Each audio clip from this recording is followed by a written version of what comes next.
Chapter 561. The 7 green-faced fanged beasts woke up probably because they were starving and had their blood drawn. Although they didn't seem to be in a good mental state, their eyes were still ferocious. Their green, wrinkled faces looked even more ferocious. Their 2 big fangs made a crackling sound in the air. They seemed to be very unstable in their irritation. What should we do? Duo Kong threw the grass in his hand to the ground and scratched his head impatiently as he asked Xiao Xian. Now it was difficult to even get close to the 7 green-faced fanged beasts, let alone feed them. As soon as they got close, the 7 beasts would shake their fangs and stab them as if they had seen their enemy. Although the 7 beasts were tied up tightly, and even if they shook their heads, the angle was limited and they couldn't hurt anyone. But now, the 7 beasts were completely uncooperative. The grass that Duo Kong threw in front of them was the freshest grass he had gotten from the mountains early in the morning. The beasts in the animal pen outside the forest liked to eat this grass. Unfortunately, the 7 beasts didn't appreciate it at all. They didn't even look at it and tried to stab Duo Kong with their fangs. This grass doesn't look that different. Why aren't they eating it? Duo Kong sat cross-legged on the ground and looked at the 7 beasts who were glaring at him. How about I go and pull some of that grass over? Mai asked. It was just planted. Plus, there are only a few of them over there. Even if they eat it, there isn't enough grass. Duo Kong shook his head. He didn't think it was a good idea. If the 7 green-faced fanged beasts continued to be like this, not letting anyone get close to them, being hostile to everyone, and being picky about their food, they could only cook them. Even if they couldn't cook them, they could still keep their fangs and bones to make bone tools. Xiao Xian looked at the 7 green-faced fanged beasts that were struggling and breathing hard. He decided to give it a try. For the past few days, he had been thinking about how to deal with the 7 green-faced fanged beasts. There was a huge demand for new bronzes in the tribe, and it was not a good idea to go back and catch the green-faced fanged beasts now. The weather was getting hotter and hotter, and the beasts in the forest were fighting for water. The fighting was getting more intense, and the hinterland of the forest was getting more dangerous. It was not a good time to enter the forest. If they could raise these 7 beasts and take their blood every 7 days, these 7 beasts would continue to live, and the tribe would be able to obtain what they wanted from them. If he wanted to raise it for a long time, he couldn't keep it tied up all the time. It would be best if it was obedient. To make them more obedient, it was impossible to domesticate them. Their tempers had long been cultivated. Xiao Xian thought about it, and there was only one way: to enslave them. Ji had once said that the first slave would be the most loyal of all the slaves, and the one with the closest connection to the slave master's consciousness.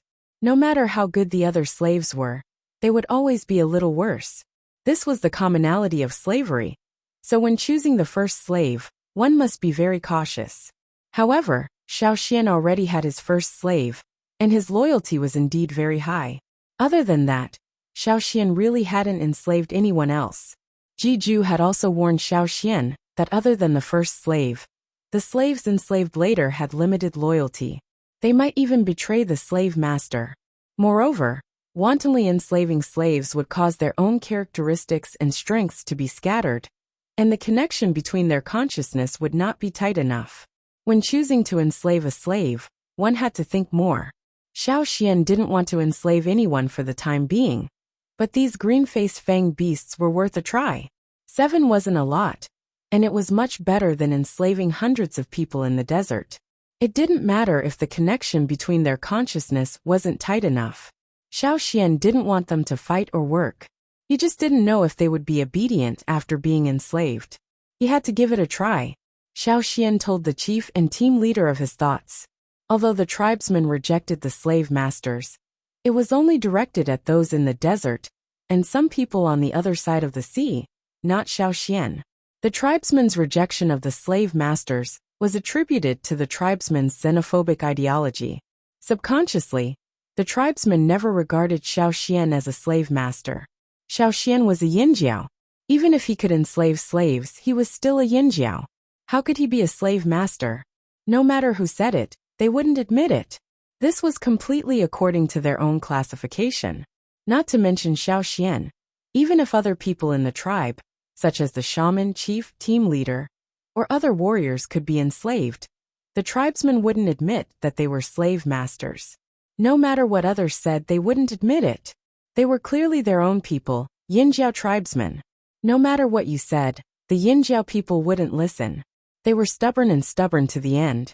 When they found out that Xiao Xian also knew the method of enslavement, Duo Kong and the others also wanted to learn. Unfortunately, they couldn't learn it, and in the end, they just left it as it was.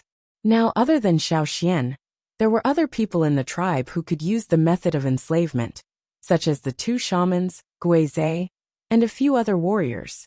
However, the success rate wasn't high, and most importantly, those people weren't as reliable as Xiao Xian. Instead of asking them to enslave the green-faced fang beasts, it was better to let Xiao Xian give it a try. At the place where the green-faced fang beasts were tied up, there was no one else other than Xiao Xian and a few other leaders. There were also warriors guarding outside, and they wouldn't let unrelated people near. Xiao Xian glanced at the green-faced fang beasts and walked to the one with a broken tooth. Seeing Xiao Xian, the green-faced fang beast probably recognized him. It struggled hard, and the murderous intent in its eyes shot out. If it wasn't tied up at this moment, it would probably rush towards Xiao Xian and fight to the death. Unfortunately, now that it was tied up, it wasn't in good spirits. After struggling for so long, it was hungry and weak, and its strength was a lot weaker. It couldn't attack Xiao Xian. Staring at the green-faced fanged beast in front of him, Xiao Xian reached out his hand.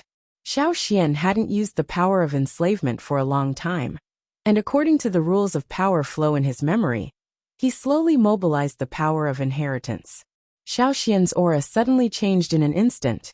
In his mind, the totem flame violently rolled, and the shell wrapped around the totem flame became brighter. 5 blue flames came out of it, and the momentum was like a dragon.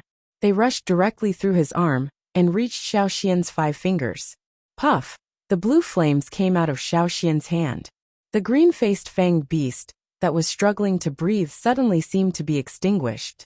Not only the one in front of Xiao Xian, but the other 6 also stopped struggling, and their eyes were fixed on Xiao Xian. The blue flames wrapped around his hand, and he reached out to the green-faced fanged beast in front of him. Whoosh! A gust of wind suddenly blew in the house, and there seemed to be layers of ripples flashing in the air. The few warriors guarding outside the house were a little uncertain when they heard the wind. They looked at the trees and the weeds on the ground outside, and they didn't move much. How could they hear the wind? However, the wind was getting louder and louder, and the warriors guarding the house couldn't ignore it. Some of the small gaps in the house's doors and windows were pushed out, making a sharp sound, as if something was roaring and was about to rush out. Chapter 562. When the wind stopped blowing, the enslavement of the 7 green-faced fanged beasts was complete. However, the 7 green-faced fanged beasts were unconscious again. The specific results of the enslavement could only be determined after they woke up. Xiao Xian could feel the connection between his consciousness and the 7 green-faced fanged beasts. Although it was not as close as the first enslaved sapphire, he could still roughly understand their situation. The enslavement was successful, but these 7 beasts might not be as obedient as everyone expected. Fortunately, these 7 beasts were still very strong. They would be fine even if they were starved for 2 more days. Xiao Xian was sure of this. The next day, Xiao Xian received a report, and once again went to the house where the green-faced fanged beasts were kept. The 7 green-faced fanged beasts had already woken up. Duo Kong and the others were still standing at a safe distance, looking at the green-faced fanged beasts, and waiting for Xiao Xian's confirmation. Everyone was still very nervous about how obedient these 7 new slaves would be. It would be great if they were as obedient as Sapphire. After all, the green-faced fanged beasts were too aggressive. Their fangs were also dangerous. It would be bad if they stabbed the people in the tribe. The obvious difference between these 7 beasts and yesterday was that their eyes were not as fierce as before. Especially after Xiao Xian's appearance, they were much more restrained. The frequency of their nostrils snorting decreased. When Xiao Xian approached, they did not struggle. This was a good sign. Xiao Xian walked over, The first one he picked was the one with a broken tooth. As Xiao Xian approached, the green-faced fanged beast only shook a little as if it wanted to avoid him. In the end it stopped and did not move again. Xiao Xian reached out his hand and approached the vine rope tied to the green-faced fanged beast. It just looked at him and did not intend to attack. The fanged beast did not point in the direction of Xiao Xian either. Seeing that everyone in the house was ready to defend, Xiao Xian untied the vine rope on the green-faced fanged beast. During the process, he also paid attention to the connection between him and the green-faced fanged beast. After confirming that it was not aggressive, he released the vine rope. Patter! The ropes that bound the green-faced fanged beast's head and forelimbs fell to the ground. It seemed to want to run away, but Xiao Xian held it down. If it had been in the past, it would have definitely turned its head and stabbed Xiao Xian with its fangs. But now, it only struggled a little and remained in the position where Xiao Xian held it down. Not only was there no ferocity in its eyes, but it was also puzzled, as if it did not understand why Xiao Xian held it down and did not allow it to move. Seeing this, the two leaders and the team leaders felt relieved. Then, joy appeared on their faces. No matter what the final result was, they were already very satisfied with this level of enslavement. Compared to the situation yesterday where they were struggling and shaking their fangs with all their might, the ones in front of him now were really too obedient. Seeing that the result was satisfactory and in line with his expectations, Xiao Xian untied the vine rope that bound its hind legs. After being tied up for so long, the green-faced fanged beast supported itself on the ground with its 4 hooves and stood up uncomfortably. The leaders and team leaders next to them tightened their grip on their weapons and stared at the green-faced fanged beast that had already stood up, guarding against any sudden attacks. Xiao Xian was also on guard. Although the consciousness that connected with the green-faced fanged beast did not have any intention of attacking, it was still better to be cautious. The green-faced fanged beast that finally stood up on its 4 hooves. It was unknown whether it was because it was too hungry or because it had been tied up for too long that its whole body was stiff. It walked a few steps unnaturally, then with a whoosh it ran away. Xiao Xian put down his sword, because he didn't receive any attack from it. The chiefs and leaders in the house could see that the green-faced fanged beast was just trying to run around. It wasn't trying to attack them. Xiao Xian's order to them, "Don't attack the people of the Flaming Horns tribe at will," was indeed carried out. After running around the room like the wind, the green-faced fanged beast walked to Xiao Xian's side and looked at Xiao Xian. What does it want to do? Zheng Luo did not understand the green-faced fanged beast's behavior and asked. "It's hungry," Xiao Xian said. "It wants to show that it's very hungry right now." "Then what should we do?" Duo Kong pulled his hair in frustration. "They didn't eat the grass I cut. They didn't even smell it." There was still grass that Duo Kong had cut early in the morning on the ground, but when the green-faced fanged beast ran around the room, it directly ran past the grass on the ground and did not even look at it. "Let's not worry about that for now. Xian, untie the rest," Ao said. The first problem in front of them was not solved yet. How could they think about the next one? They had to first determine how many of the 7 beasts were successfully enslaved. If any one of them still attacked, then they would have to kill it first. Today's blood had not been drawn yet, and the forging room was still waiting. "Okay." Xiao Xian nodded. He had the same idea. Just like the previous one, when Xiao Xian enslaved the next beast, he also untied the vines in front of them. Although it was safer to untie the vines in front of their legs first, it was not easy to identify them.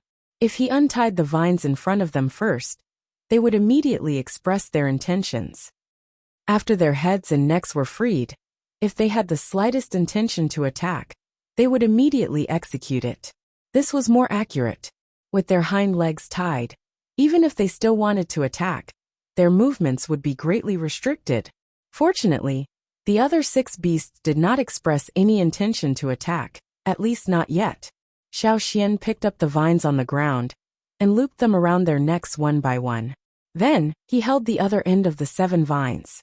"Okay, the first problem is solved. Now we should think about what to feed them." Zheng Luo sighed. If they wanted to raise these 7 beasts, they had to feed them, right? What should they feed them? The problem now is not what to feed them, but what do they want to eat?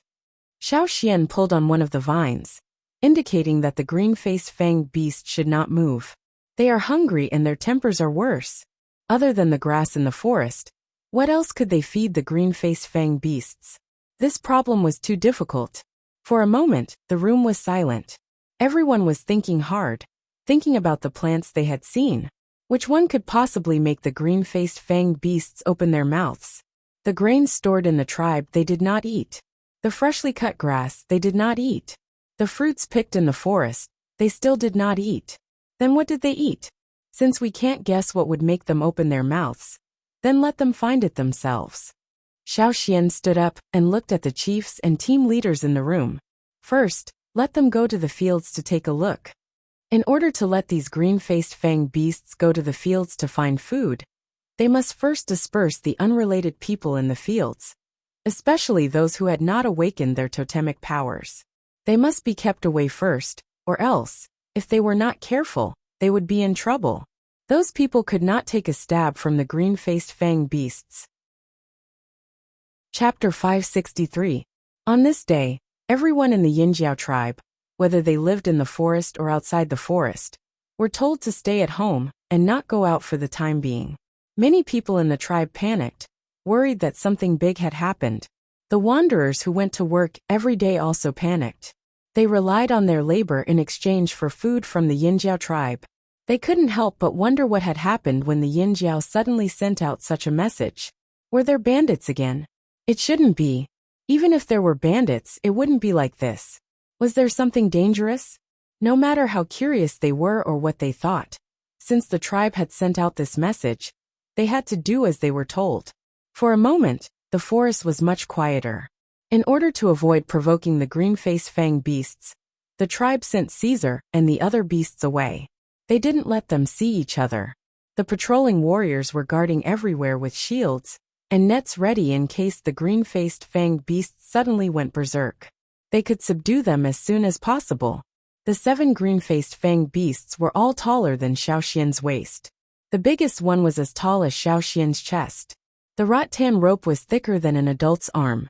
It was one of the toughest vines used to tie ferocious beasts in the tribe.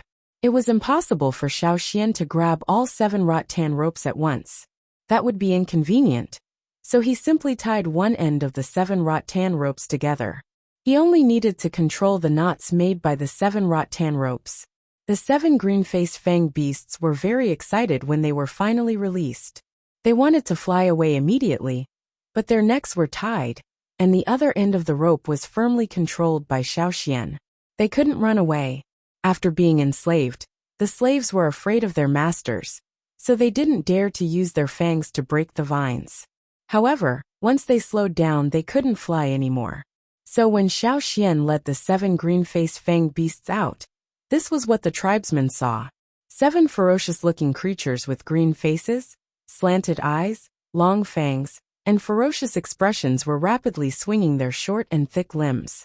The grass on the ground was kicked into pieces, and hot air was blowing out from their large nostrils.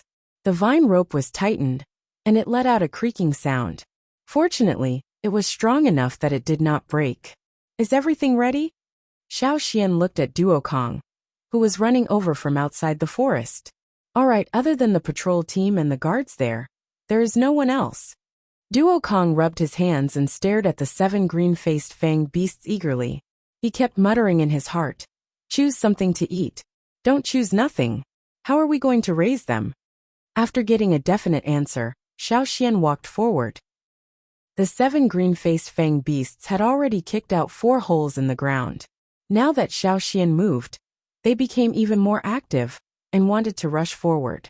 If it wasn't for Xiao Xian holding them back, they would have run away again. Xiao Xian originally thought that the green-faced fanged beasts would sniff around when they were looking for food, but this was not the case. Other than the short pause when they were released, they tried to rush out of the forest. The 7 of them were running in the same direction. They did not run in different directions like Xiao Xian thought. Xiao Xian followed them outside. Because they were walking on a paved road, there were no trees in the way, so this part of the journey was very smooth.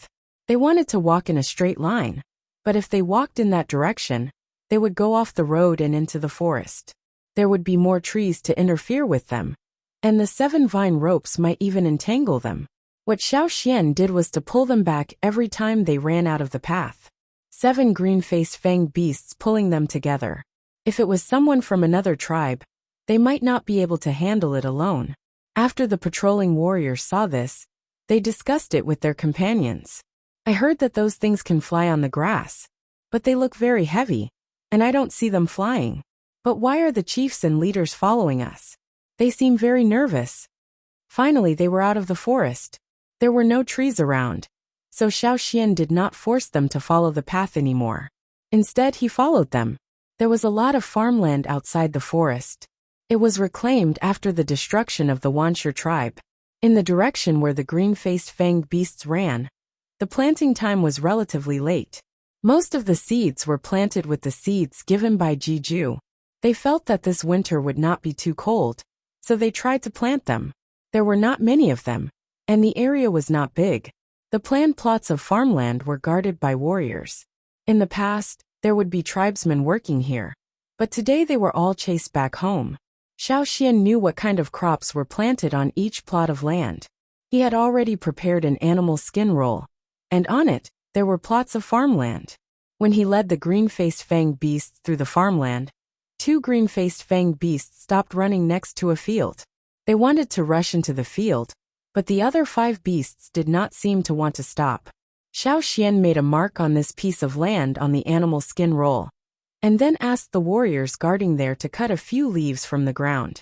Because these were planted late, the seedlings were not tall, and the leaves were not big.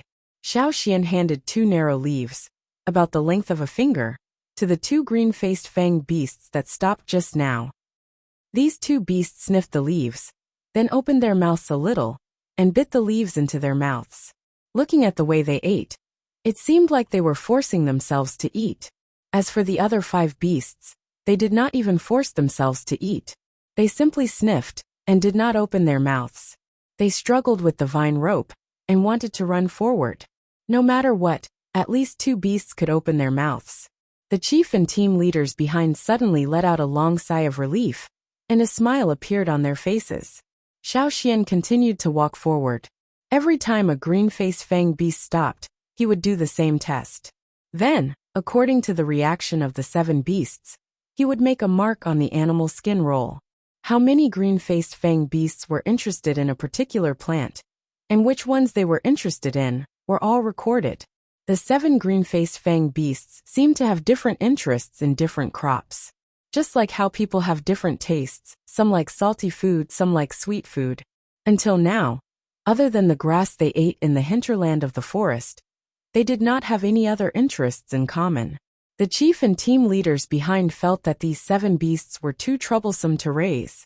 The food they fed was different, and they all picked the precious crops from the seeds of the Ji family on the other side of the sea. In such a strange climate, when people in small tribes had to eat tree bark and soil, they still had to feed the beasts with precious crops? It was too extravagant. Seeing that they were still struggling, Duokong and the others couldn't help but want to go over and twist their heads off. Moreover, a beast ate better than them. What kind of feeling was that? They had never thought about it before. If someone had told Duokong this before, he would have thought that the person who did this was crazy. But now they were willing to be cheated. The Yinjiao people had mixed feelings.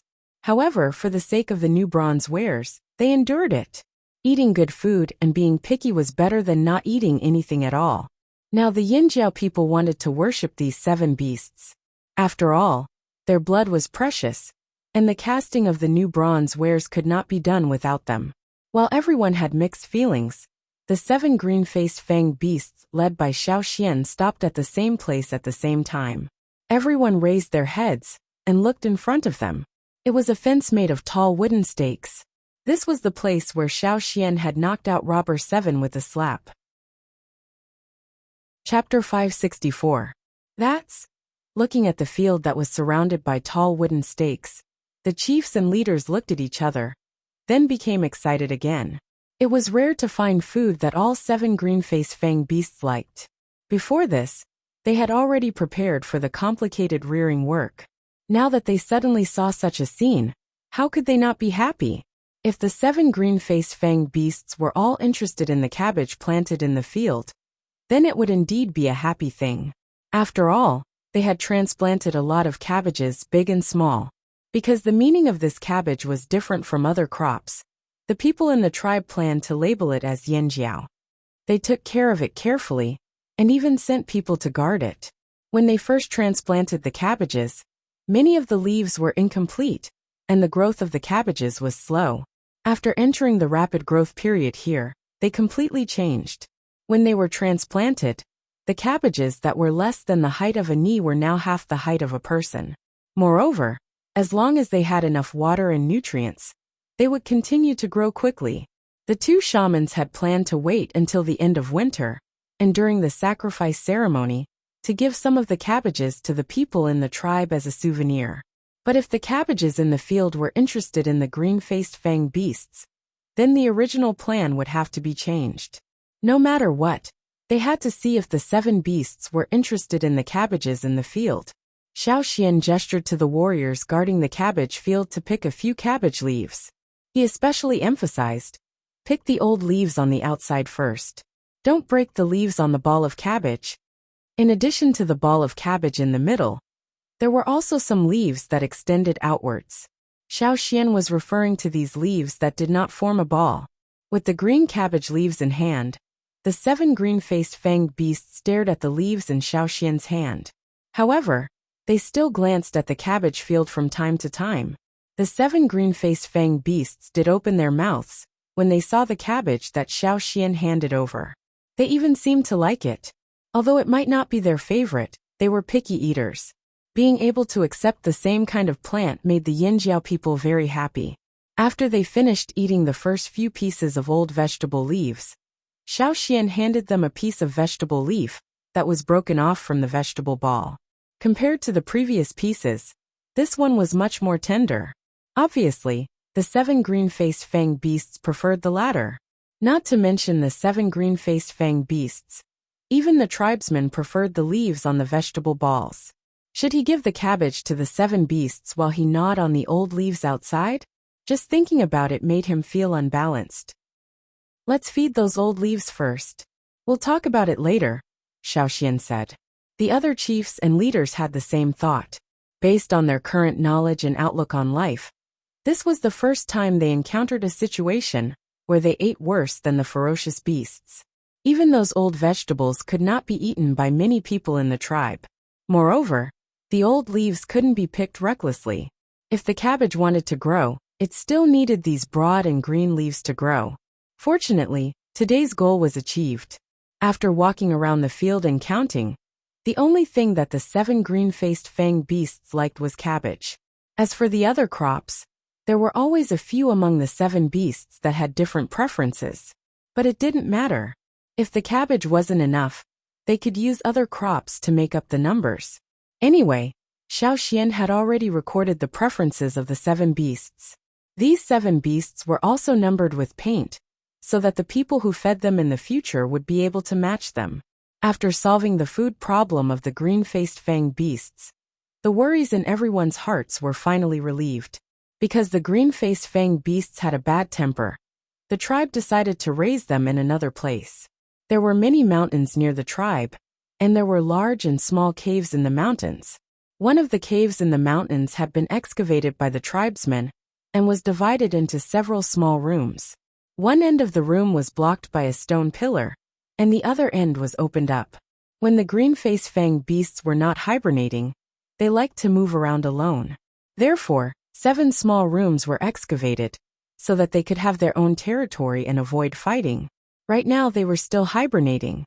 If they continued to sleep, they would like to huddle together, so the other end of the 7 small rooms would lead to the same empty room.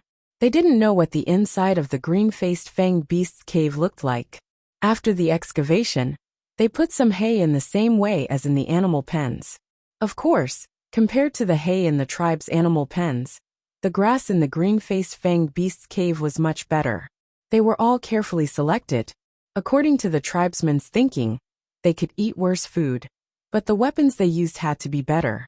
Therefore, the grass in the animal pens of the food beasts was of lower quality. As for the 7 green-faced fanged beasts, they had to live in better conditions. If they fell sick, the blood they provided could affect the forging of the weapons. The 7 green-faced fanged beasts were placed in a new place. They were still not used to it, but right now, what they cared about the most wasn't the cave, but their stomachs. Therefore, when the vegetables and grains were placed in their respective troughs, they didn't care about anything else. They just ate first. Xiao Xian saw the way the green-faced fanged beasts ate for the first time. It wasn't that their table manners were bad. They just ate a little faster. What surprised Xiao Xian was that their stomachs were inflated. The amount of food he fed them wasn't much. If it were other beasts or humans, this wouldn't happen. However, the green-faced fanged beasts were different. The amount of food they ate was much more exaggerated than the amount they ate. This reminded Xiao Xian of the situation when he first met Broken Fanged. It was blocked at the entrance of the cave because of its round stomach. Xiao Xian thought it ate too much, but now it seemed that even if they ate a lot, it wasn't as big as he thought. Fortunately, although the 7 of them had become bigger after eating, they hadn't reached the point where they were completely round. Without food, the 7 beasts threw a tantrum for a while. They even knocked over the stone troughs and poked a few holes in them. After venting, the 7 beasts ran to the innermost room covered with hay and huddled together to sleep. Xiao Xian went in to take a look. After about half a day, their swollen stomachs shrank. It was similar to what he saw in the forest. After sleeping for a day, the 7 beasts got up to eat again. This time, Xiao Xian put in almost a third more food than last time. After they ate, they slept for a longer time. After all, it was still their hibernation time. Because he was worried that it would be difficult to raise the 7 beasts in the beginning, Xiao Xian didn't take any more blood before they woke up. If he wanted to implement a sustainable development plan, he had to be patient. Sharpening the knife won't delay the work of cutting wood. He had to raise the 7 beasts first. Chapter 565. The Yinjiao tribesmen treated the 7 green-faced fanged beasts very well. It was rare for them to take care of the beasts so well. Xiao Xian even drew blood from them once. However, one day, the 7 green-faced fanged beasts fell asleep after eating their fill. Xiao Xian stopped drawing blood and let them continue their hibernation. He could feel that it would be a long time before the beasts woke up again. The second batch of green bronze wares were made. The first to receive them were naturally those with high positions and contributions in the tribe. The chief and the team leaders all received their wares, but there were close to 20 of the team leaders. There were too many people but not enough wares, so the chief and the team leaders distributed their old weapons for the team leaders to use first. Many of the weapons were made by Gong Jiaheng. Although they were not as good as Xiao Xian's sword, they were better than most of the bronze wares now.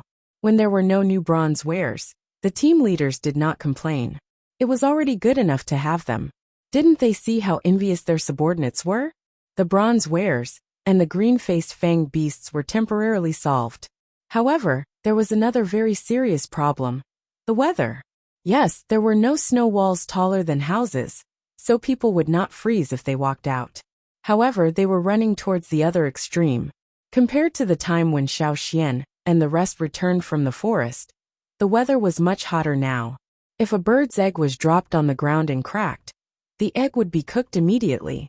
That was a muddy grassland. Many of the grass that was still green in the beginning of winter could not withstand the cold, but could not withstand the drought. Clumps of grass withered and died. The tribesmen cut them and tied them into bundles to be used as firewood. However, they had to avoid fires in dry weather. They were in the forest after all. If a fire broke out in this weather, the entire tribe would suffer. Hence, under Xiao Xian's suggestion, the tribe strengthened their management of the fire, especially the people who lived in the forest. They were all warned. According to the warriors who went out to scout, the fighting outside had become more and more intense. Before, it was only some small tribes that were fighting. Now some large and medium-sized tribes had joined in the fight. Just like the rules in the forest, only the strong could have more resources. The weak could only stand aside and watch, praying that the strong could give them some leftovers. A few days ago, The Lu tribe sent people over with more than 30 dumb birds. They wanted to trade for water and some other things with the flaming horns. Due to the hot weather, the Lu tribe's large-scale breeding of all kinds of animals was not in good condition. However, the chief of the Lu tribe had made a wise decision this year. They had sold most of the animals in the tribe at the beginning, leaving behind only the young ones.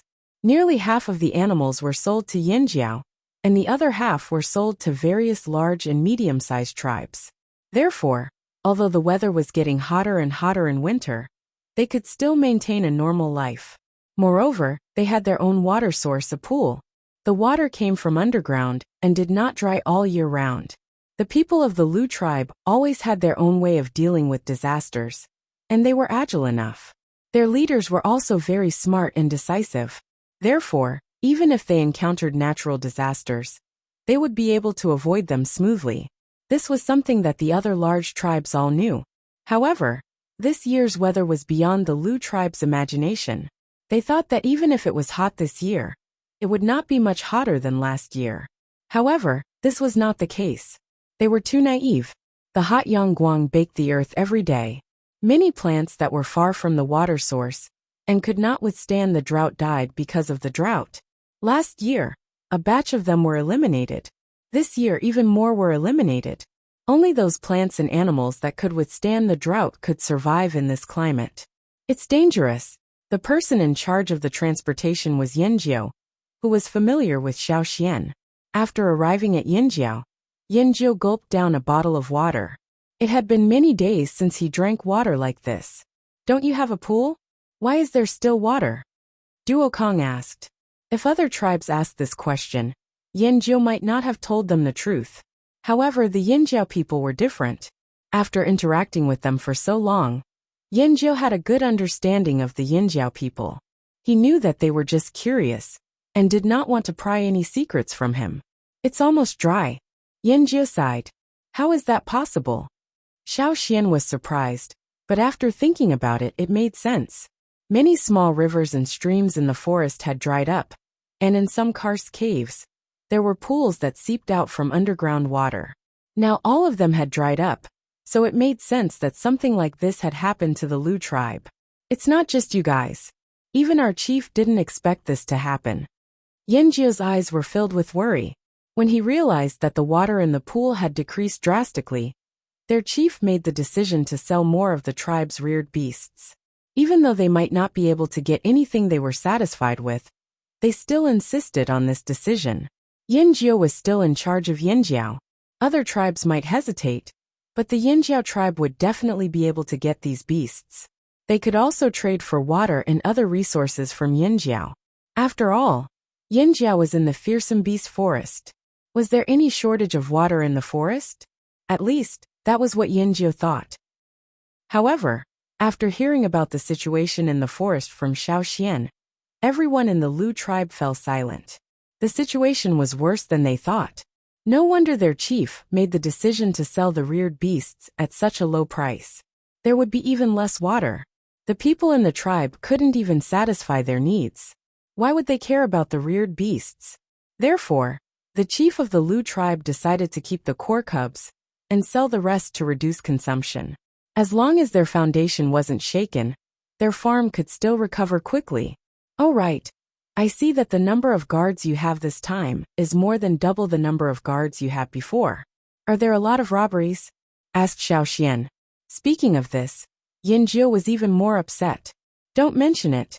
We met several groups of people on the way. There were even some wanderers who were not afraid of death. They even came to rob us.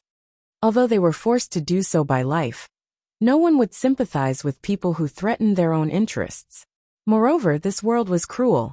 Except for the people in the tribe, everyone else was an outsider. If they couldn't even protect their own people, what did the lives of outsiders have to do with them? Not to mention that those people wanted to rob them. Even if the people of the Lu tribe were easy to talk to, they wouldn't be entangled in this issue. After complaining, Yinjiao looked at Xiaoxian and the others with a serious face. You guys should be careful too. Many people are coming this way. There must be a lot of water in the ferocious beast forest. This was what many people thought. In their imagination, the forest must be full of moist moss, streams and rivers everywhere, and juicy plants and fruits. If everyone said so, then it must be the truth. When they were forced to a certain extent, the threat of the ferocious beasts in the forest became very faint in their minds. Some people even deliberately stopped thinking about the dangerous factors in the forest. In fact, the Yinjiao tribe had already strengthened the defense and patrols around the forest.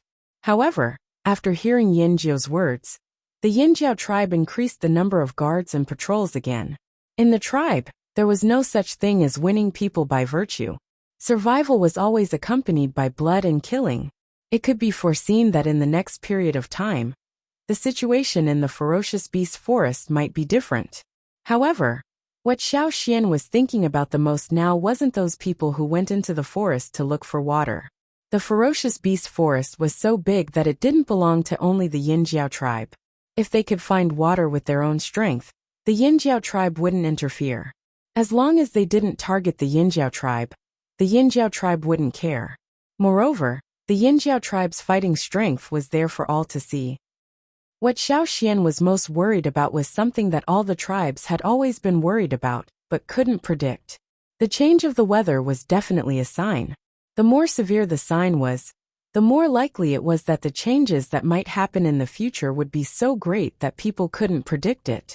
Xiao Xian took out a straw rope woven from withered grass and tried to do a knot divination.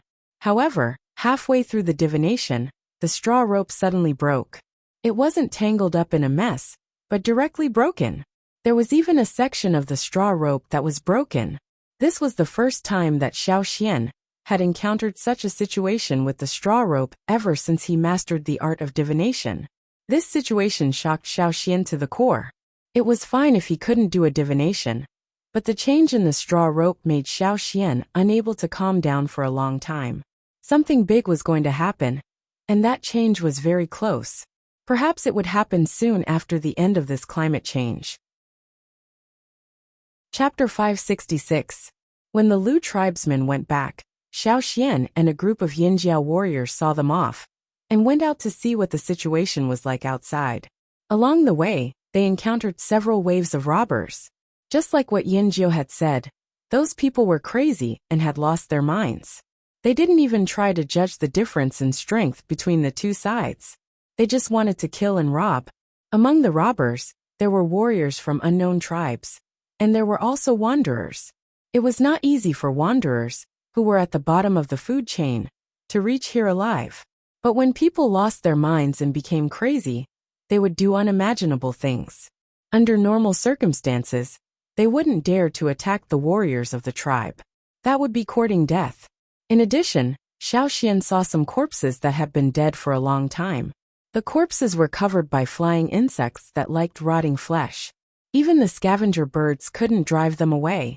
Whether it was humans, animals, or insects, they were all driven to extremes by today's climate.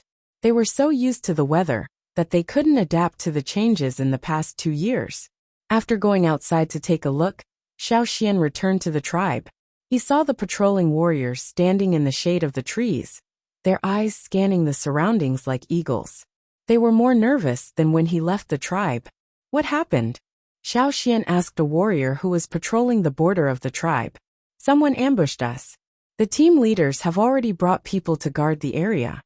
The person pointed. That's where the fight happened. Xiao Xian followed the warrior's finger. It was close to the place where the wanderers were placed when they first arrived. It was on the edge of the fearsome beast forest. The people who attacked the Yinjiao came from there. But as soon as they stepped into the Yinjiao territory, they were killed by the Yinjiao warriors who had been guarding there for a long time. There was the smell of blood around. Many flying insects and scavenger birds were wandering around. There were some broken stone knives and polished weapons on the ground. Under such circumstances, it was impossible for the Yinjiao people to be merciful. So Xiao Xian didn't ask anything else. He only asked how the bodies of the invaders were dealt with. On such a hot day, it was not a good idea to just leave it there. Moreover, they didn't know if those people were sick. According to the Lu tribesmen, some of the tribes had fallen sick. How sick they were and how they got sick, the Lu tribesmen didn't know. However, They had to be prepared for the worst. When Xiao Xian arrived, Ao was commanding his men to drag the corpses of the intruders into the forest and feed them to the beasts. At Xiao Xian's suggestion, they dragged them out of the forest and set them on fire. There were many people who took the initiative to attack Yinjiao, but they were all killed one after another, including the tourists. In the wanderer area outside the forest, someone did not return after going out. When his family went out to look for him, they only found a skeleton. That wanderer knew someone. When the Yinjiao tribe first came here, they also came here together. However, the other wanderer left halfway to rely on another tribe. Now the weather was abnormal and survival was difficult. The wanderer came back.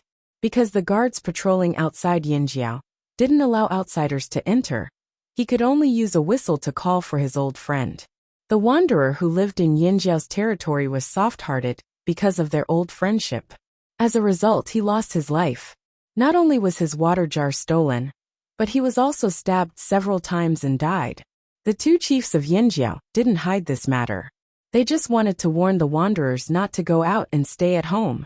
If they didn't want to, they could leave. Because of what happened between the invaders and the wanderers, the people in the tribe who were disloyal temporarily stopped thinking about it. Whether it was the wanderers or the warriors in Yinjiao, they all behaved themselves. When the hunting team went into the forest to hunt, they also saw some human skeletons. They were all people who entered the forest from other places. Unfortunately, they didn't make it out alive. Maybe there were people who succeeded in getting food and water, but the hunting team didn't meet them.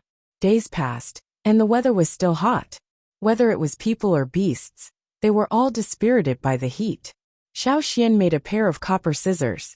It was only used to cut hair and fur of ferocious beasts, so it was only cast in the ordinary way.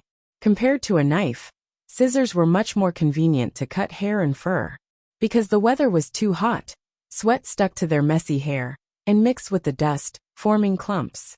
Many warriors were too lazy to take care of their hair. They simply tied their hair with straw ropes and put on a hat made of leaves before they went out to carry out the mission. Because of the lack of water, even if they could find water in the ferocious beast's forest, they couldn't bathe every day. Therefore, day by day, their hair was knotted and difficult to comb. It was like they had returned to the beginning. They gradually let go of the habit of combing their hair. The scissors made by Xiao Xian helped them a lot. They came one by one to borrow the scissors to cut their hair.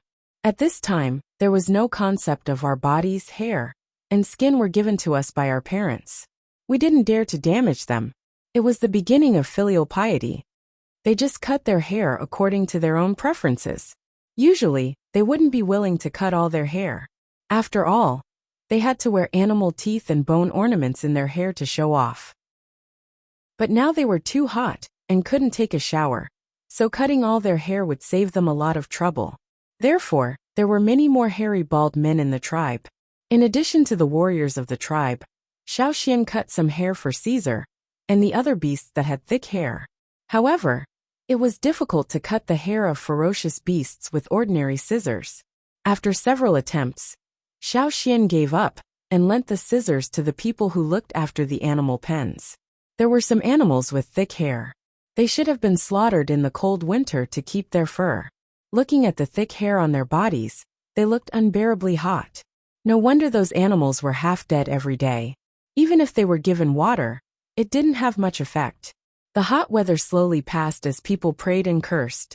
When two thin crescent moons appeared in the dark night sky, the entire Yinjiao tribe, no, it should be said that almost all the tribes, people, and beasts on this land breathed a sigh of relief. Some even cried tears of joy. The appearance of the two crescent moons meant that according to the time, winter had passed.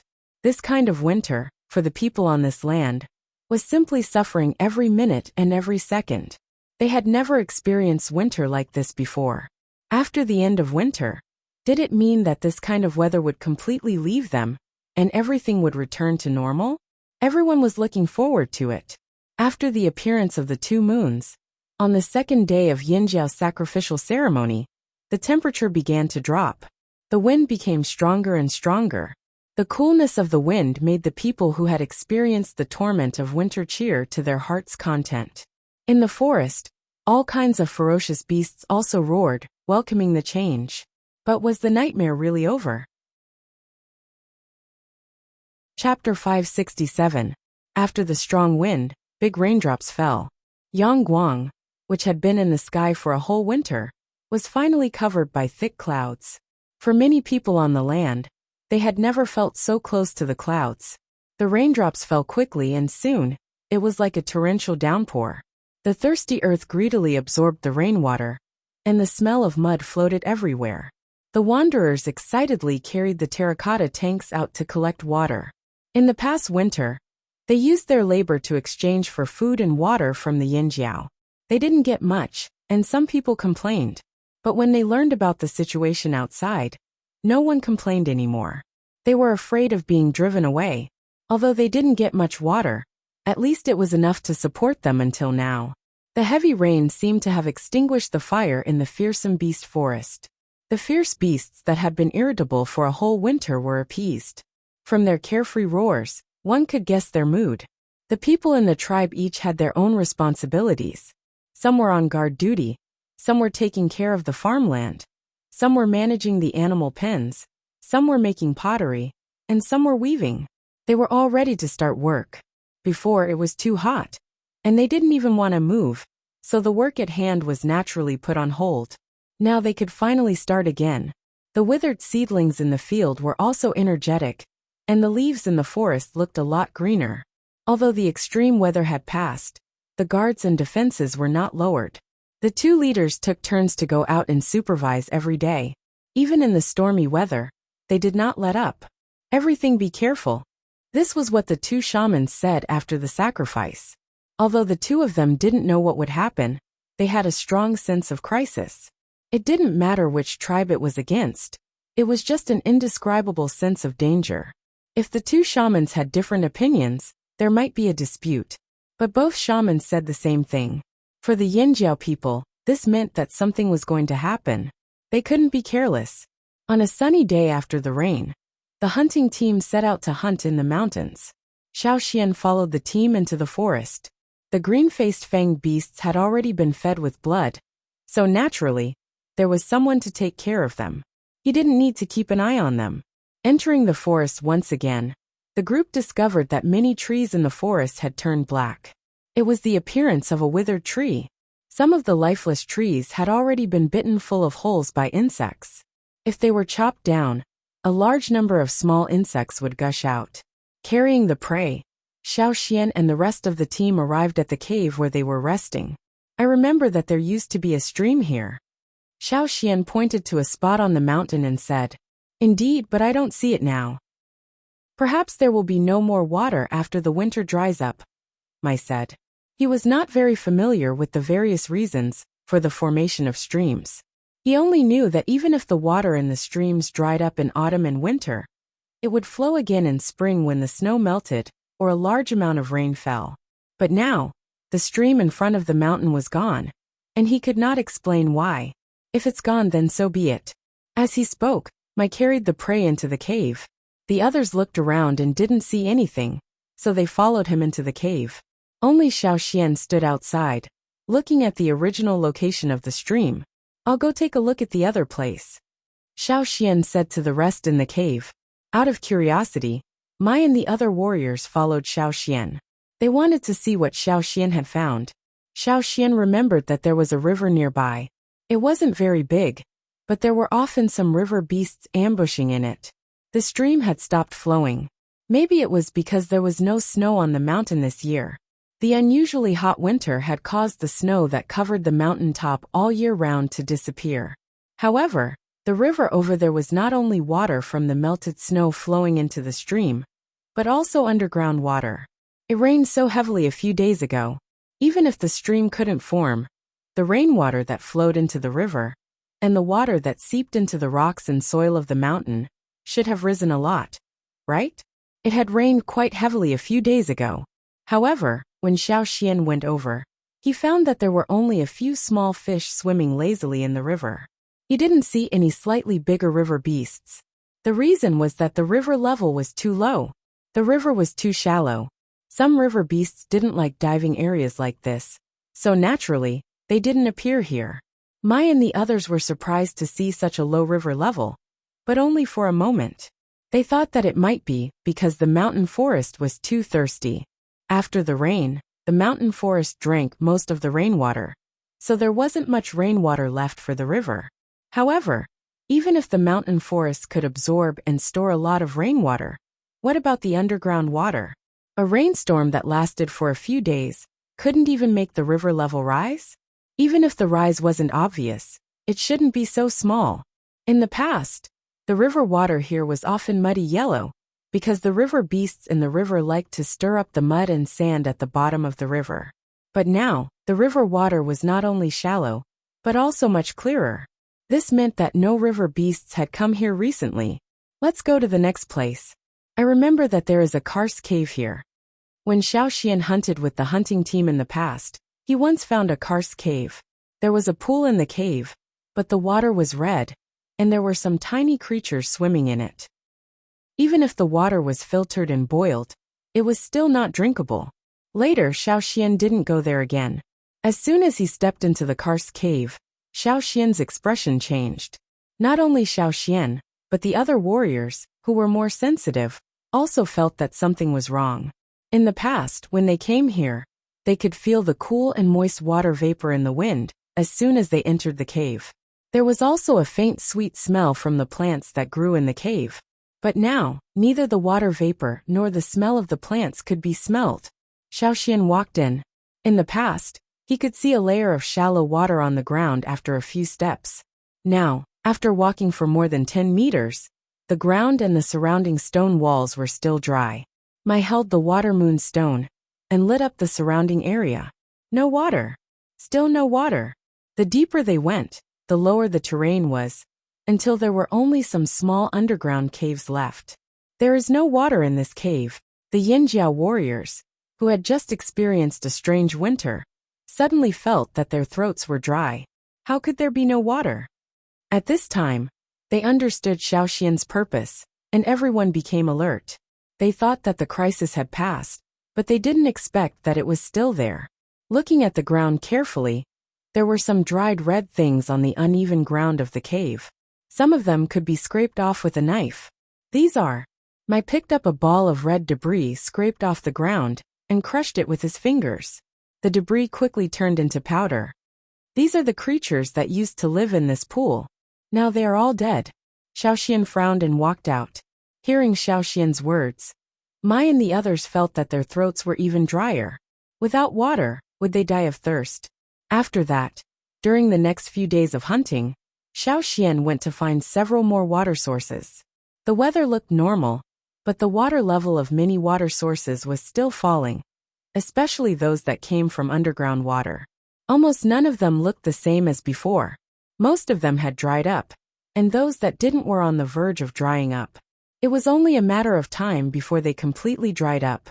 At the same time, in the Lu tribe, they thought that the dark period was over, but they didn't expect that the days were not so good. The water level of the pool that their tribe had always occupied had fallen even lower. It didn't rise because of the previous rainstorm. They could clearly see that the surrounding rainwater was pouring in, but the water level in the pool was still falling. Why? Chapter 568. After the hunting team returned, Xiaoxian told the shaman and chief about what he had seen. He also reminded everyone to prepare in advance. Now everything seemed normal. The weather was in line with the characteristics of this season. It was neither hotter nor colder. It seemed to have returned to normal. However, not only the Flaming Horns tribe, but also many other tribes on the continent, after experiencing an unusually difficult winter, the lack of water was very nerve-wracking. On this mainland, there were many streams, ponds, and small and medium-sized lakes formed from underground water. When the winter ended and the rain came, the weather returned to normal. However, these water sources did not seem to have recovered. Instead, the situation became more serious. There were not many water sources left. Because of this, the competition for resources broke out again. Spring was in full bloom. It was supposed to be full of life. However, on this mainland, there was an indescribable panic. Dried brown blood splattered on the grass by the river. The rancid smell with the residual murderous aura told passers-by what had happened here. As he listened to the news brought back by the expedition team, Xiao Xian and the other leaders of the Flaming Horn tribe remained silent. After a while the shaman finally spoke. Everything is a sign. We need to prepare in advance. The shaman sighed and walked slowly to the window. He looked up at the blue sky and fluttering clouds outside. We even need to be prepared to face something similar to what our ancestors encountered 1,000 years ago. The shaman's words shocked everyone in the room. They could no longer sit still. They all jumped up as if they had been pricked. What? Shaman, what do you mean? Do you really think that what's about to happen will be the same as what our ancestors encountered? No matter if it was the leader, none of them could remain calm. All the preparations they had made were based on the hardships they had experienced in the past winter. But they did not think further. But from the shaman's words, could it be the same as what their ancestors had encountered 1,000 years ago? Didn't that mean it would be devastating? Zheng Luo and Duokong looked at the old shaman, who was sighing in front of the window. They then turned to the old lady, who was sitting there silently. What do you mean? The old lady looked up and glanced at Zheng Luo and Duokong helplessly. They had known each other for a long time. One look from the old lady was enough for Zheng Luo and Duokong to guess what she meant. At this time, the old lady's reaction was obviously a tacit agreement with the old shaman's words. In other words, she had the same idea.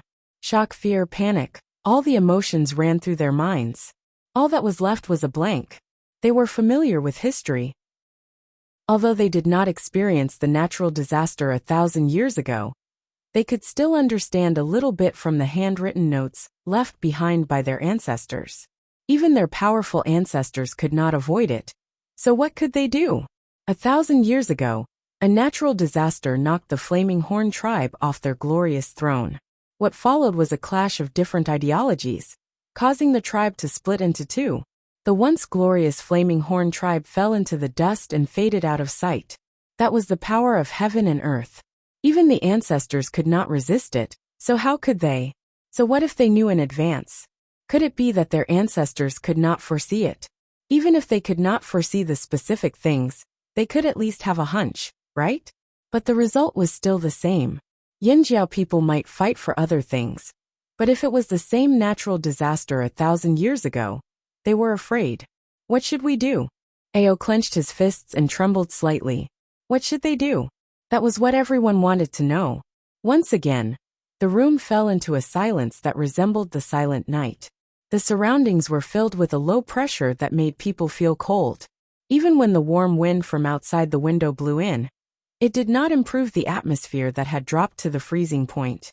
Everyone's thoughts were scattered in all directions. The more they thought, the more shocked they were.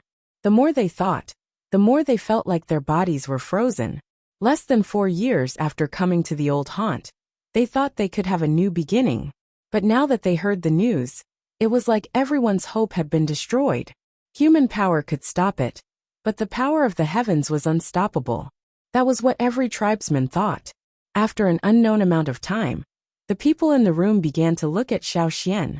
Xiao Xian, who was deep in thought, finally reacted. He raised his head and saw that everyone in the room was staring at him. What? Xiao Xian was confused. Can you do divination? Asked Zheng Luo.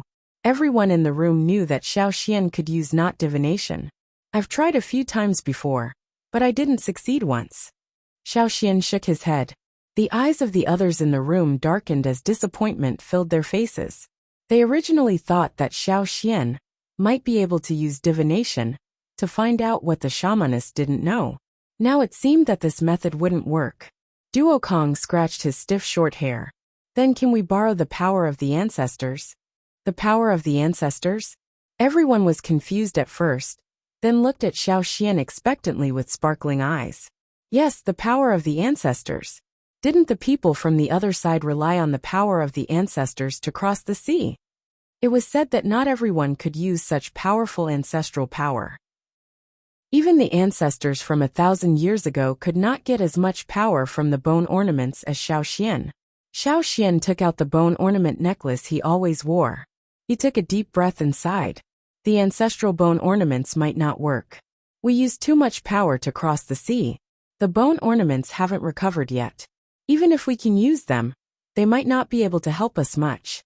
Right now, the 6 bone ornaments on the necklace were a little brighter than when they had just crossed the sea. However, it was still incomparable to before. It was like an exhausted person who had not had enough time to rest, and his strength had yet to fully recover. If they used them again, not only would they not be able to reach their peak power, they might lose more than they gained. They couldn't put all their hopes on the bone ornaments. They had to think of another way. We can't do this, we can't do that. What can we do? Can we leave the old haunt? Duokong muttered.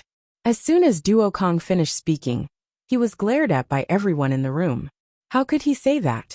This was the old haunt. How could they leave so easily? But the situation now was indeed different from 1,000 years ago. There was no fire seed in the old haunt now.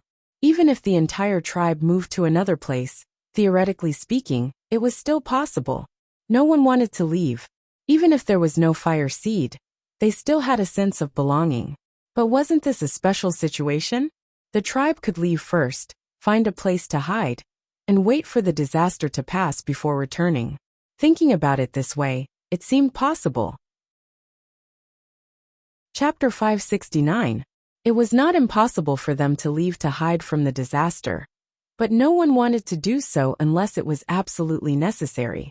If they were really forced to leave, just how great would the changes in the world be? It was unimaginable. Moreover, in the past 3 years, the construction of the houses and the planning of the fields were already on track. It was a good time for rapid development, but now they had to leave. They could only say that they were unlucky. Life was full of obstacles. No matter what would happen in the future, it had not happened yet. This gave everyone a chance to prepare. They could not wait until the disaster happened. They had to plan ahead. The person in charge of the fields came over to ask Xiaoxian about the planting of the 1,000-grain gold. Last year, they did not know what the weather would be like, so they tried to plant some other seeds. The 1,000-grain gold could not be planted carelessly. It was even more precious than Jiju's seeds. That was why they did not plant any 1,000-grain gold last year. Now that the weather was back to normal, the person in charge of the fields was thinking about planting some new seeds. After a discussion, Chi-Chi and the rest came over to ask Xiaoxian. After all, the decision on the 1,000-grain gold lay with Xiaoxian. No, don't be in a hurry to plant the seeds, Xiaoxian continued, seeing Chi-Chi's confusion. Not just the 1,000-grain gold, don't plant anything else for now. As for the crops in the fields, if there are any ripe ones, keep them first, especially the grains we planted last year. Some of the crops in the fields were already ripe. According to the original plan, after the harvest, they would distribute the crops according to their work. But this time, in order to prevent the disaster, they had to change the plan. Meat could not be preserved for long, but grains and other crops could be preserved for a long time. If they could not find any prey by then, there was still food in the storehouse to solve the problem. Although they did not understand Xiaoxian's reason, since Xiaoxian had said so, Chi-Chi would do as he said. But if we do that, there will be a lot of empty space in the fields, Chi-Chi said. Chi-Chi said, in the past winter, the empty fields weren't left there all the time. The people in charge of taking care of the fields had used various planting techniques to fertilize the fields and wait for the seeds to be planted. But now, Xiaoxian actually asked them to stop planting. It wasn't that they had any complaints. They just felt that it was a pity. When Xiaoxian said that he would not plant anything for the time being, he did not mean that he would not plant anything. It was just that he would temporarily stop sowing those plants that had a long growth cycle. However, he could plant some plants that had a short growth cycle. The time between planting and harvesting was relatively short. Perhaps they would have matured before the disaster struck. At the very least, they would still be able to harvest some. Chi-Chi realized something from Xiaoxian's words. He nodded and left with a serious expression. Although Xiaoxian didn't say what would happen, the shaman had told everyone during this year's ceremony that they needed to be extra careful this year. Everything was for the sake of Yanjiao. There was nothing wrong with trusting their decision. Chi-Chi went to tell the other people in charge of the fields about Xiaoxian's intentions. Other than Yinjiao, some people in other parts of the continent also had a premonition of what was going to happen. For example, the Mang tribe and the other large tribes. The shaman wasn't an idiot either. He had a premonition before, but it wasn't strong at the time. Now, perhaps because the disaster was approaching, his premonition grew stronger. Every tribe was making preparations, far away from the fearsome beast forest, far away from the large tribes, at the border of the continent, near the boundless river. The drumming tribe's trading team had just returned from trading with the Pu tribe. On the way back, they carried bamboo baskets filled with all sorts of utensils and stood on the backs of large crocodiles. The crocodiles in the river swayed their powerful tails. Only part of their bodies was above the water surface. They looked around with cold, emotionless eyes. In the past winter, the tribes in other parts of the continent had encountered quite a bit of trouble. Some people even died of thirst. However, to the tribes living near the river, even though the heat was torturous, they could still withstand it. At least they didn't have to worry about water. The river they were in now was almost dry during the winter. At higher elevations they could see the bottom. The mud at the bottom of the river was hard from the sun, so the crocodiles all ran into the river. Because of the crocodiles' help, the drumming tribesmen didn't get attacked by the other dangerous beasts in the river when they went to get water. Under such high temperatures, not only were the people easily agitated, even the fish in the river were full of murderous intent. After winter, a few days of heavy rain caused these small rivers to rise again. However, it was only for a few days. During this period of time, the river had obviously dropped. When the crocodiles swam in the water, their mood was much worse. "Will the river dry up again?" asked a warrior from the drumming tribe. "Who knows? But even if it dries up, we still have the river next to us. There's plenty of water there. Anyway, we won't die of thirst." Another warrior standing on the back of a crocodile said indifferently, people in the inland areas were seriously short of water, but they weren't. They didn't worry about the life and death of others. They only cared about their own tribesmen. The closer they got to the drumming tribe, the more strange the warriors became. "Why do I feel like there are a lot more fish today? I saw them too. I thought they were here to welcome us, but looking at them, it's more like what?"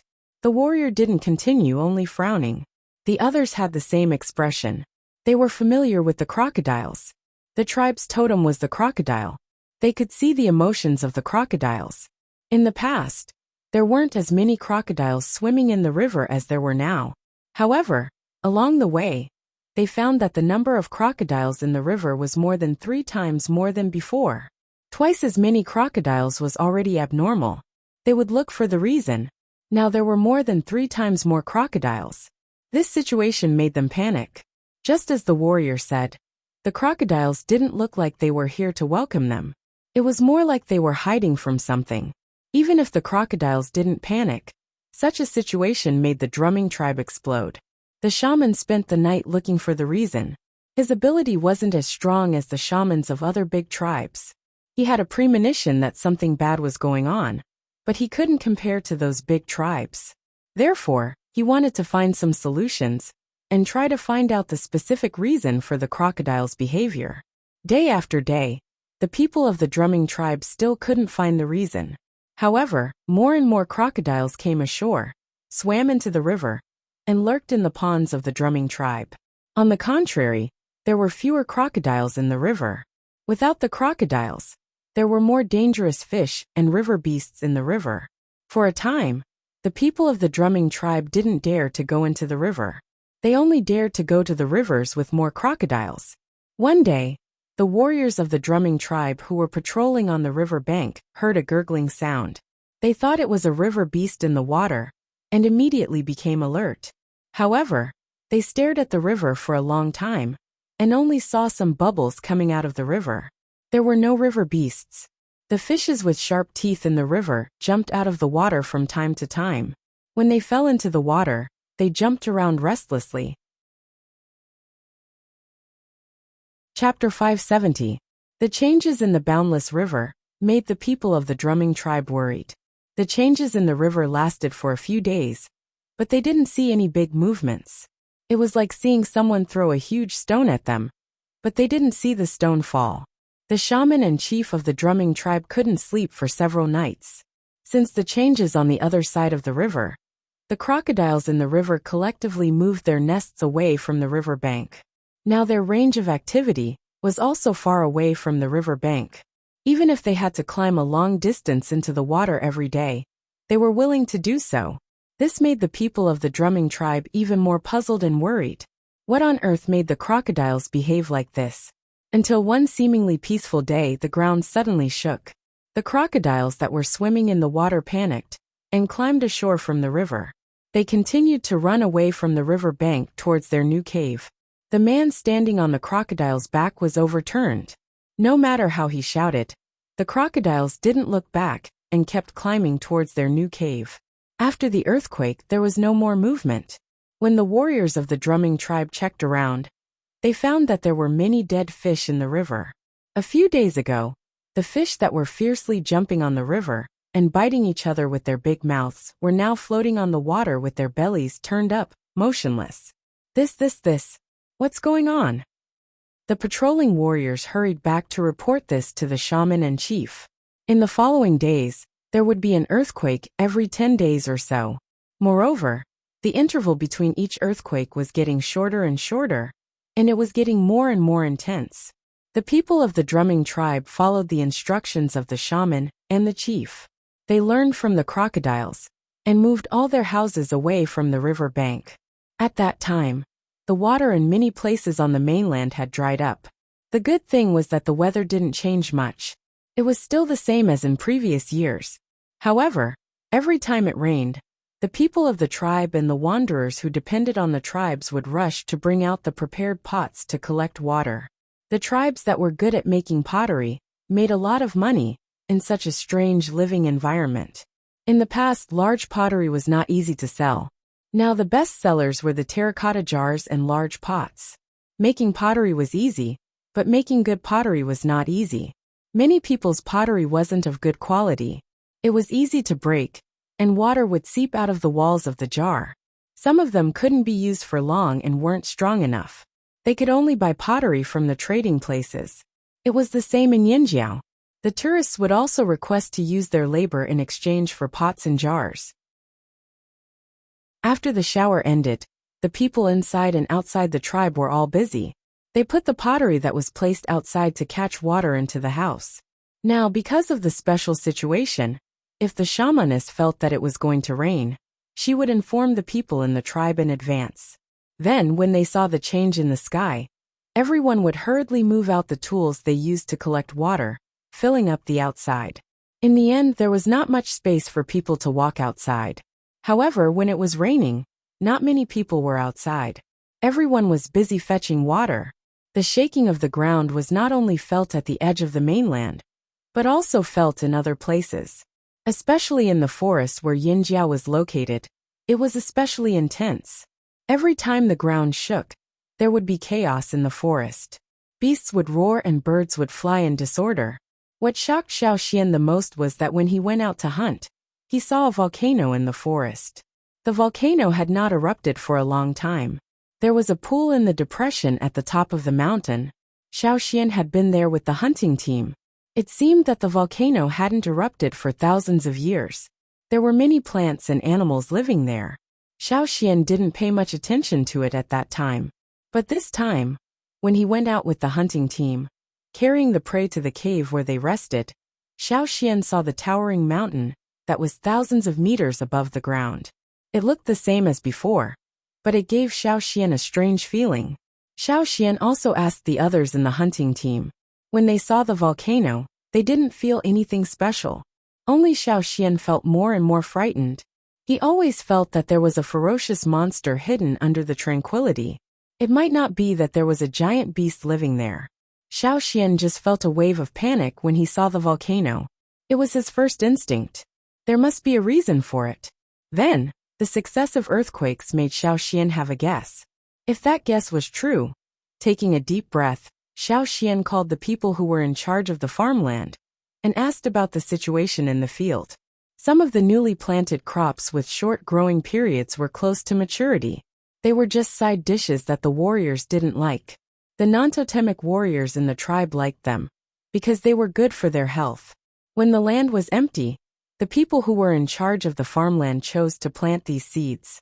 The harvested grains and some food that could be stored for a long time were all processed and stored in the warehouse. Weapons were being forged all the time. Everyone had been making preparations for the uneasiness in their hearts. Just as the earthquakes happened again and again, the rainy season came. According to the situation in the past, the rainy season here was not as obvious as the rainy season on the river bank. It just rained more often. But this year, the rain was not only frequent but also fierce. Everyone no longer took out the containers to hold the water. But this still couldn't reduce the panic in their hearts. Boom, the ground shook again. Many of the pots placed there to hold the water were overturned, and some even broke. Some people almost lost their balance. All kinds of utensils clanged against each other, and many children cried in the houses. This was already a very good situation. After all, the ground shook many times, and everyone was mentally prepared. They were not as panicked as they were at the beginning. It had only been 5 days since the last earthquake. The time interval was even shorter. Splash! The rain fell more rapidly. If it was in the past, many people living near the rivers would be worried that such a fierce rainstorm would cause the river to overflow and flood their farmland. But now, no one thought about the overflow of the river, because the water level was still relatively low. The Lu tribe. The chief of the Lu tribe stood in front of the pool occupied by their tribe with a wooden face. This place had become a bottomless pit. Since the end of winter, the pool had not produced any water. Even now, when the rain was unusually frequent, there was no sign of water coming out of the pool.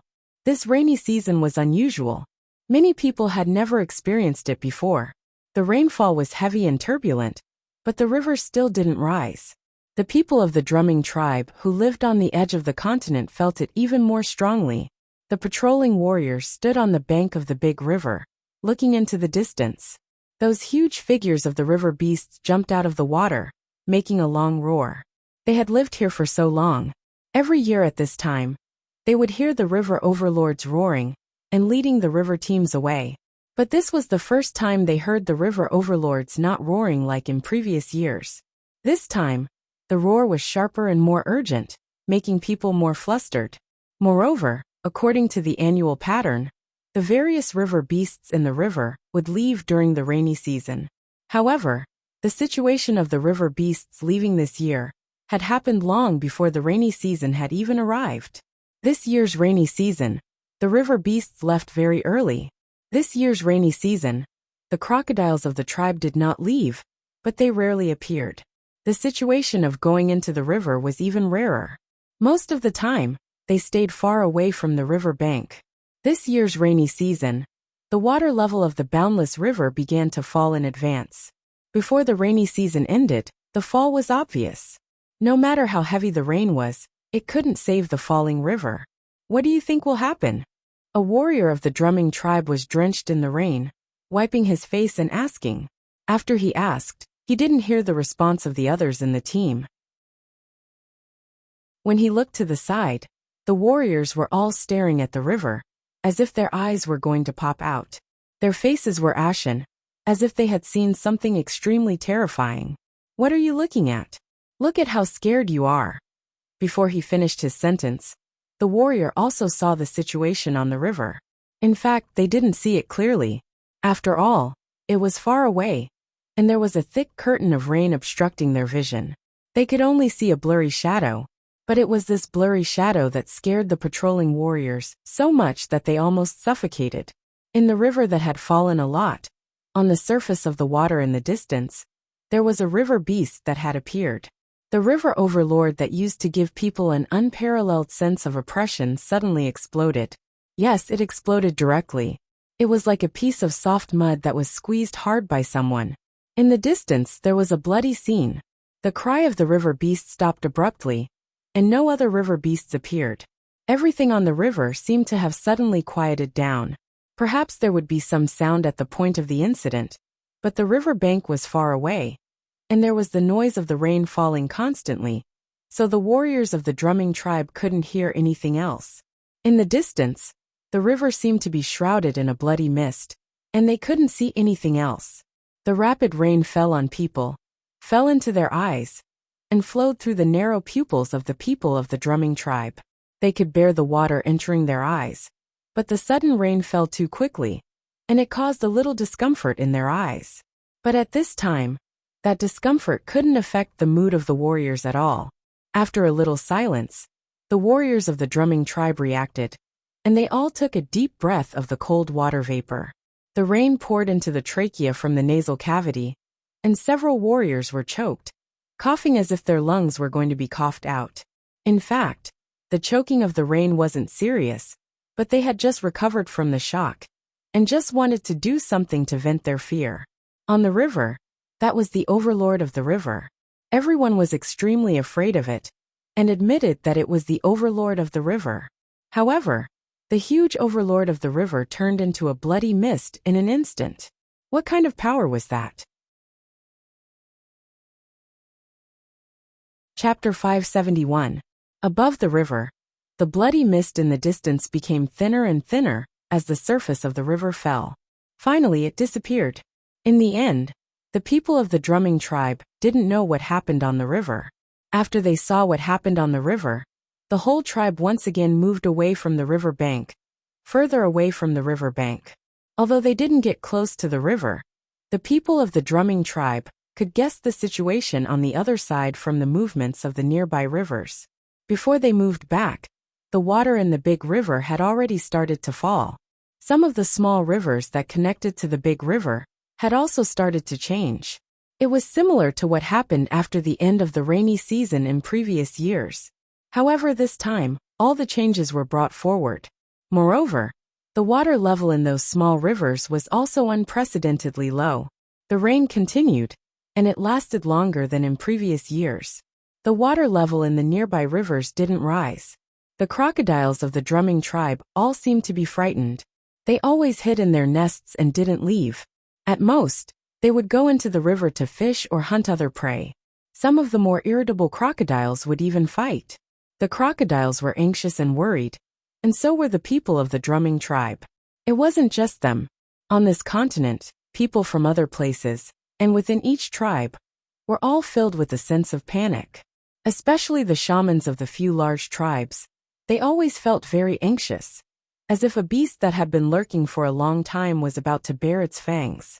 However, where this beast was, what it looked like, and what kind of threat it would pose, they had no idea. Fearsome Beast Forest, Yinjiao tribe. In the house, Old Ku's stone crafting sound had no rhythm. This wasn't Old Ku's usual style, but at this time, Old Ku was already absent-minded. His eyes weren't on the stone he was crafting. He was staring at a certain spot, but there was no focus. Xiao Xian looked at the sky, which was still raining, and didn't say a word. Suddenly, the sky seemed to change its style. A dark scene replaced the rain falling from the sky. The sky seemed to be dyed with a mass of ink, and the ink was spreading quickly. Flashing lightning cut through the darkness and scattered everywhere. Xiao Xian couldn't help but take a deep breath as a huge pressure and panic suddenly assaulted him. Even his hair stood on end. However, when Xiao Xian quivered and looked again, the sky was still the same as before. Dark clouds covered the sky and rain poured down hastily. Where did the lightning and ink come from? No, that's not right. Xiao Xian paced around the room. This feeling was too familiar. It was not every time he would get a revelation from the dream. He would also see some situations that others could not see. It happened a long time ago, but this kind of situation did not appear often. Xiao Xian's sudden impatience snapped Old Ku out of his daze. Stopping what he was doing, Old Ku walked to the door of the stoneware workshop with his cane. He looked over at Xiao Xian and asked, "What's wrong?" Xiao Xian's violently beating heart still hadn't calmed down. When he heard Old Ku's question, he didn't explain much. Instead, he said, "I'm going to the shaman." After taking 2 steps, he turned back to Old Ku and said, "You can make a hat. A hard one with a wide brim." After saying that, Xiao Xian hurriedly ran into the rain, leaving Old Ku standing there with a puzzled expression. He didn't understand why Xiao Xian wanted to make that kind of thing. The hat that Xiao Xian mentioned was made by Xiao Xian last year when they were farming. It was for the people who took care of the field, to use it to hide Yangguang. Later, everyone weaved that kind of straw hat with rattan grass, and remembered the style. Naturally, Old Ko was familiar with it. However, Xiao Xian just said that it had to be hard. If it was hard, they couldn't use normal rattan grass. Although he didn't understand why Xiao Xian said that, Old Ko still followed Xiao Xian's instructions, and thought about what material to use. On the other side, Xiao Xian hurriedly ran to the shamans. When he arrived, the two shamans were discussing something. Seeing that Xiao Xian was in such a hurry, they stopped talking and asked, "What happened?" If it was just a normal matter, Xiao Xian wouldn't be in such a hurry. Xiao Xian nodded, and told the two shamans what he saw just now. Hearing this, the two shamans were shocked and the worry in their eyes grew. "What do you think that is?" The two shamans didn't know what that situation was, but Xiao Xian had a guess. He took a deep breath and tried to speak calmly and clearly. "I think that the volcano in the forest is about to erupt." "What?" The two old shamans were shocked and stood up from the animal skin cushions. The last time Xiao Xian went out with the hunting team and saw the volcano, he told the shamans about it when he came back. However, at that time, there were no signs and no one could be sure what would happen. But now, Xiao Xian felt that there was more than a 60% chance that what he said was true. The two shamans didn't know what kind of effect a volcano eruption would have, but they had learned about it from the records left behind by their ancestors. "Is it really coming?" The old shaman's voice trembled. His eyes were tightly shut, and his loose eyelids trembled. Then, he suddenly opened his eyes and called in the two soldiers who were guarding outside. His tone was resolute, and he emphasized almost every word. "Immediately inform the people above the leader to come here." Perhaps there were some old warriors who didn't want to leave, but at this time, the shaman showed his tough side again. In order for this operation to be carried out, the leaders must be informed. As long as the leaders could take the lead, the warriors under them would definitely not have any other ideas. In the past few years, some of the people in the tribe had become bolder. People's hearts were fickle, and not all of them were on the same side. Usually, the shaman could pretend that he didn't know, but at this time, he wouldn't allow anyone to have any objections. The two shamans had the same idea. It wasn't that they were bossy and arbitrary, but they were afraid. The natural disaster that Xiao Xian mentioned was actually not the most important thing to them. What they were most worried about was whether the tribe would split again. If there was a difference in beliefs, would they encounter the same thing that happened to their ancestors 1,000 years ago? After all this time, the situation might be similar to the disaster 1,000 years ago. Not long after, the 3 team leaders and 20 team leaders, after being informed, didn't dare to delay, and ran over in the rain. The shaman briefly repeated Xiao Xian's words, then said, "What I mean is, our tribe should be prepared to leave." Although they were already mentally prepared, when they heard this decision, they still couldn't bear to leave. "Then when will we leave?" Ao's voice was hoarse, and there was obvious fatigue on his face. There were dark circles around his eyes, and he hadn't slept well these days. In response to this question, the two shamans looked at each other, then at Xiao Xian at the same time. Xiao Xian paused, then said, "We'll leave as soon as the rain stops. In the next few days, everyone should be prepared. If you lose everything, you can start over again, but if you lose your life, you lose everything." The rain continued for a few more days, until one day, it suddenly cleared up, and Yangguang was radiant. However, the Yinjiao tribesmen's mood wasn't as radiant as Yangguang's. They were already prepared to leave this place that they had devoted themselves to for more than 3 years. Chapter 572. The Yinjiao people were already feeling gloomy after leaving their homeland, which they had painstakingly rebuilt for 4 years. There were still unknown dangers, and an uncertain future ahead of them. Everyone's emotions were very unstable. The meaning of the old haunt was different from other places. This was the root of the Flaming Horn tribe. However, without the fire seed, the meaning of the old haunt seemed to have changed a little. No matter what, the old haunt was different. Leaving this place, Everyone's hearts were extremely complicated. Their footsteps were heavy. This was different from the last large-scale migration. Last time, they had embarked on the migration road with endless hope and longing, endless motivation, and a constant feeling of returning to their roots. But this time, they seemed to have felt the feelings of their ancestors 1,000 years ago. Although they were only leaving temporarily, would they really be able to return in the future? When they returned, would this place still be the same as before? The crops in the fields had all been harvested. The immature ones had been pulled out and brought away. The animals in the animal pens, except for some cubs, had all been slaughtered in advance to make jerky. In addition, the tribe had rushed out many carriages. There were oxen, horses, and other livestock to pull the carriages. There were also a few ferocious beasts in the tribe. They had pulled carriages before, so they were very experienced. This time there were many carriages. There were materials in the forest as well as metal tools. Some parts of the beast carriages that were not suitable for use with stone tools could be replaced with metal tools. That way, the beast carriages could be made more sturdy. Therefore, compared to the last large-scale migration, there were many more people in the group this time. There were also many carriages. Among them, there were some beast carriages that were made to look like big boxes. No one was allowed to go near them, except for a few people in the tribe. Anyone who went near them would be severely punished.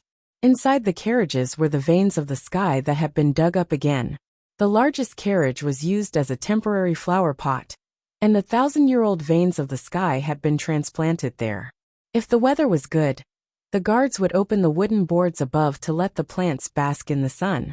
Fortunately, the veins of the sky were not as big as cabbages. Only the roots were a little damaged. After all, the longest part of the veins of the sky was its roots, which were like the pulse of a human. In the middle of the group, there were dozens of large carts filled with food, and there were also many guards around them. The people in the team did not bring much food.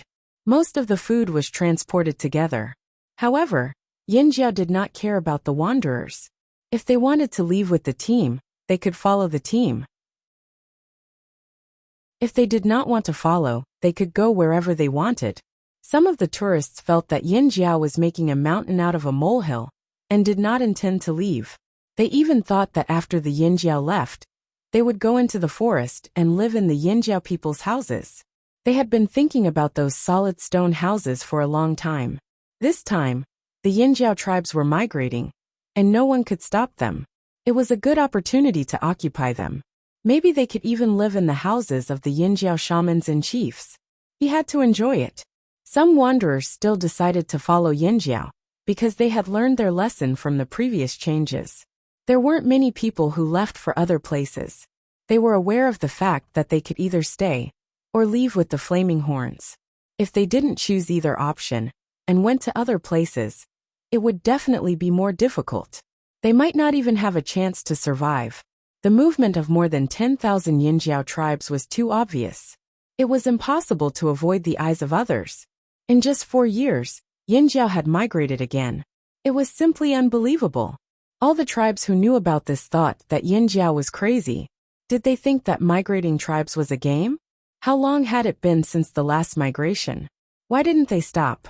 Were they joking about the fire seed? Wait, where did they hide Yinjiao's fire seed? They did not seem to feel it. However, because the frequency of the earthquakes had increased, and the battle for water had become more intense, many people only talked about it at the beginning. After that, they no longer paid attention to Yinjiao. Those who were fighting for water continued to do what they were supposed to do. Of course, there were also people who tried to figure out what Yinjiao's actions meant. Xiao Xian had already sent people to inform the Lu tribe. The Hui tribe was too far away, so Gigu sent his snow falcon to inform them. After all, they were cooperating with the Lu tribe. They should be informed of the migration and be careful.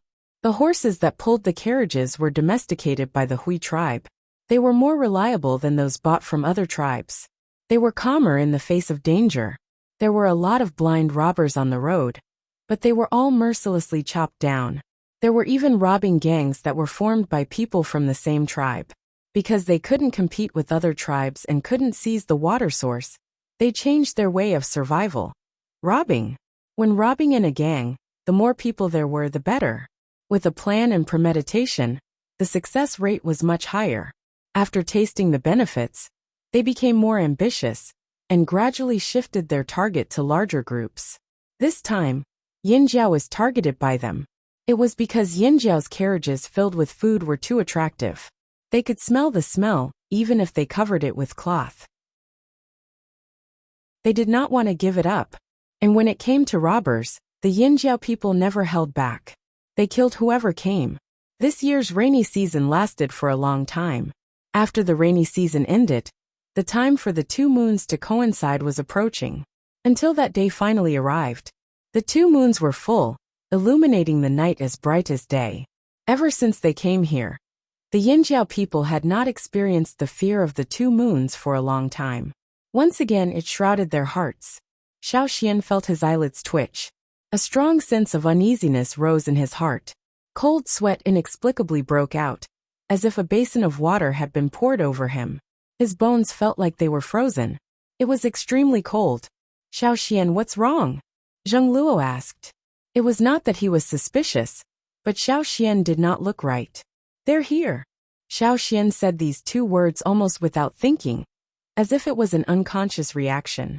Zheng Luo wanted to ask more, but the originally resting fearsome beast suddenly stood up in fright.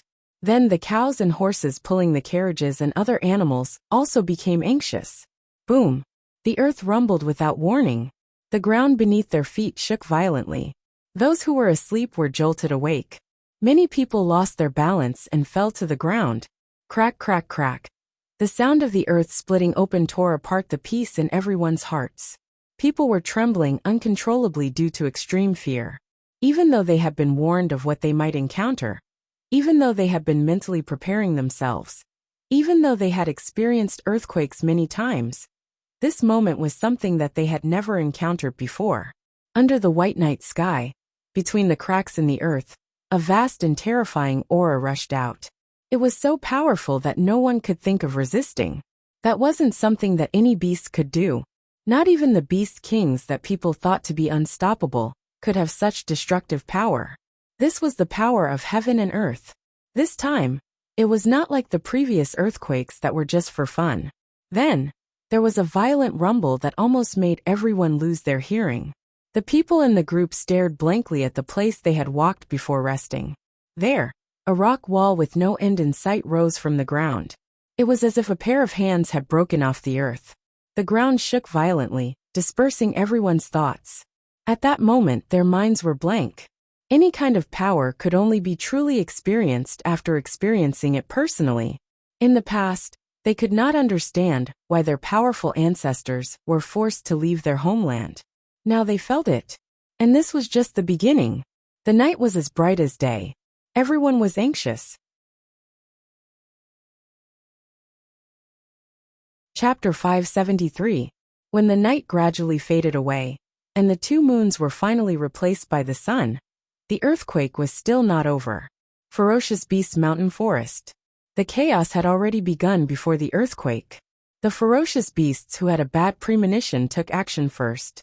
Even if they were mortal enemies who fought for territory on normal days, now that they met in the forest, they would not look at each other. They were running for their lives. Perhaps because their level of evolution was higher than the other ferocious beasts in the forest, they could feel the approaching threat more clearly. They had no other thoughts now. There was only one thought in their minds, and that was like an instinctive reaction from the bottom of their hearts. Run! Run to a place far away from danger. Therefore, many ferocious beasts fled in all directions. Because of their movements, the forest was also stirred up. Until the roar came, the whole ground began to shake. The forest seemed to have completely lost its balance, and was in chaos. Fissures suddenly appeared in this mountain forest that was home to billions of creatures. Some of the beasts that couldn't escape in time fell directly into the fissures. They only had time to let out a cry of despair. The ferocious beasts who could not stop in time fell one after another. Those who managed to stop were also knocked down by the ferocious beasts behind them. They became the souls of the dead under the cracks. A ferocious beast used its powerful jumping ability to cross the cracks that had just appeared. However, it did not even have time to rejoice. In the next moment, a rock wall suddenly rose from the ground and appeared in front of it. The whole ground shook violently, constantly letting out deafening roars. No matter how majestic and ferocious the ferocious beasts were, at this moment, in front of such power, they could only tremble. The pool at the top of the volcano that Xiao Xian had seen before was long gone. Moreover, before Xiao Xian and the others left, there were warriors who went to check it out. In the depression, there were only some melted rocks. And now, when the sun rose, with an earth-shattering bang, terrifying and violent volcanic ash and rocks shot high into the sky. The shockwave dispersed the clouds around the top of the mountain at a speed visible to the naked eye. It quickly spread out in a circle and spread further away. When the volcano erupted, the peaks of the few mountains near it collapsed instantly. The clouds above the mountain pass were even more vulnerable. They were completely pierced through by the black, yellow, and white rocks and dust. The sudden eruption of the volcano that had been dormant for nearly 1,000 years brought scorching hot air currents that poured down like a waterfall towards the surrounding forest. Crimson lava fiercely surged down from the mountain pass. Lightning appeared in the clouds and around the black and white smoke high up in the sky. It flickered as if there was a pair of gigantic hands holding the lightning and wantonly scribbling there. There was no pattern, and there was no intention of restraining it. More and more black smoke spewed out. The rising black smoke was like ink, dyeing the sky black. It was even more powerful and overbearing than the dark clouds. Moreover, they were expanding at an extremely terrifying speed. The ferocious beasts in the forest ran with all their might. The huge and thick ancient trees were knocked to the ground. Some of the weaker beasts were directly knocked to death. They had no time to dodge at all. The carcass of the ferocious beast that had been killed by the tree didn't even last a second. In the next moment, it was trampled into mud by an even larger beast running from behind. The tree that had caused its death was directly knocked down. The cracking sounds were like the screams of the forest. All around them were frantic beasts. Big and small, they ran without any sense of reason. The slightest bit of carelessness would cause them to crash into each other. They were already so scared that they didn't have any ability to think. They could only rely on their instincts to run away from danger. As for the rest, they could only resign themselves to fate. This kind of situation was already beyond the control of these insignificant creatures. In the place where the Yinjiao tribe was located, there were still wanderers who hadn't left with the Yinjiao team. They had stayed here for the first 2 days and felt very comfortable. They had big houses to live in. And some people had even changed the houses that the shaman and chief had lived in. Because of this, a few wanderers had even fought for a while. They went to each house and found some things that the Yinjiao people had forgotten or didn't take with them. There were some abandoned gold wares and some food. They had originally planned to search all the houses in Yinjiao and then leave for other places. They weren't really stupid. It wasn't that they didn't know the danger here. They just took the risk out of desperation. They thought that after the Yinjiao left, they would pick up the leftovers and then leave with the trophies to exchange for more things in other places. However, everything happened too fast. Before they had finished searching all the houses, the unforeseen event had already happened. The violent shaking of the ground had already caused nearly 2/3 of the houses to collapse. Among them, there were many stone houses that were once considered solid. However, under such an earthquake, they couldn't withstand it. However, the wanderers who stayed mainly lived in the core area of Yinjiao, where the chief, shaman, and leaders lived. Those houses were built by more powerful warriors. Compared to the other houses, the majority of the wanderers had survived that night. However, the remaining houses would not be able to hold out for much longer. But this time was different from the past. First, there was a shocking explosion. They didn't know what had happened. Countless beasts ran out of the forest. They were so scared that they didn't dare to go out of the house. Although there were beasts rushing out of the forest on the previous night when the moonlight was shining, there weren't as many beasts as there were now. The wanderer hiding in the shaman's house was so scared that his face was pale. Big drops of sweat fell down, and his whole body was trembling. Outside, large and small beasts ran past the house. The footsteps didn't mean to stop. Instead, they became more and more frequent. Some even directly hit the house. If the stone house hadn't been built solid, it would have collapsed. However, no matter how solid the stone house was, it couldn't withstand the continuous earthquake and the impact of the beasts. The wanderer swallowed his saliva and reached out his trembling hand. He climbed up the low table on the wall and looked at the small window on the wall. The other windows in the house had already been blocked by him. Now there was only this small window left. He moved the wooden board away from the window and looked at the sky outside. The shaman lived in a good place. There wasn't much shelter. He could see the tall stone pillar in Yinjiao in the sky. Looking outside, the fear in the wanderer's eyes rose to the extreme. At that moment, he had given up on living. In the sky, the red clouds under the morning sun were quickly dyed black. The rolling ink-like black smoke covered the sky and was spreading out of the forest. The dense flock of birds tried their best to speed up and leave this hellish place before the black smoke. However, they were still overtaken and swallowed into the darkness. The light of the day was quickly dimming. Rocks and other things were thrown out of the ejecting place like cannonballs. They smashed everywhere in the forest. Even the edge of the forest and outside the forest were not spared. The tall stone pillar that stood near the fire pit was the one that Xiao Xian rebuilt later. The original one survived the disaster 1,000 years ago, but was destroyed by the Wanxia people. The new one wasn't as lucky as the old one. This time, the disaster was more serious than the one 1,000 years ago. Bang! Bang! Bang! The falling stones smashed down one after another, smashing into the house and the stone pillar, causing stone chips to fly everywhere. The roars of the beasts, the explosions, and the sound of the rocks hitting each other intertwined. It was so loud that no one could hear anything else. When the last light disappeared, it was pitch black all around. The explosions continued. The panicked beasts were still frantically looking for a way out in desperation. The black smoke in the sky continued to spread. Below, it was like the end of the world.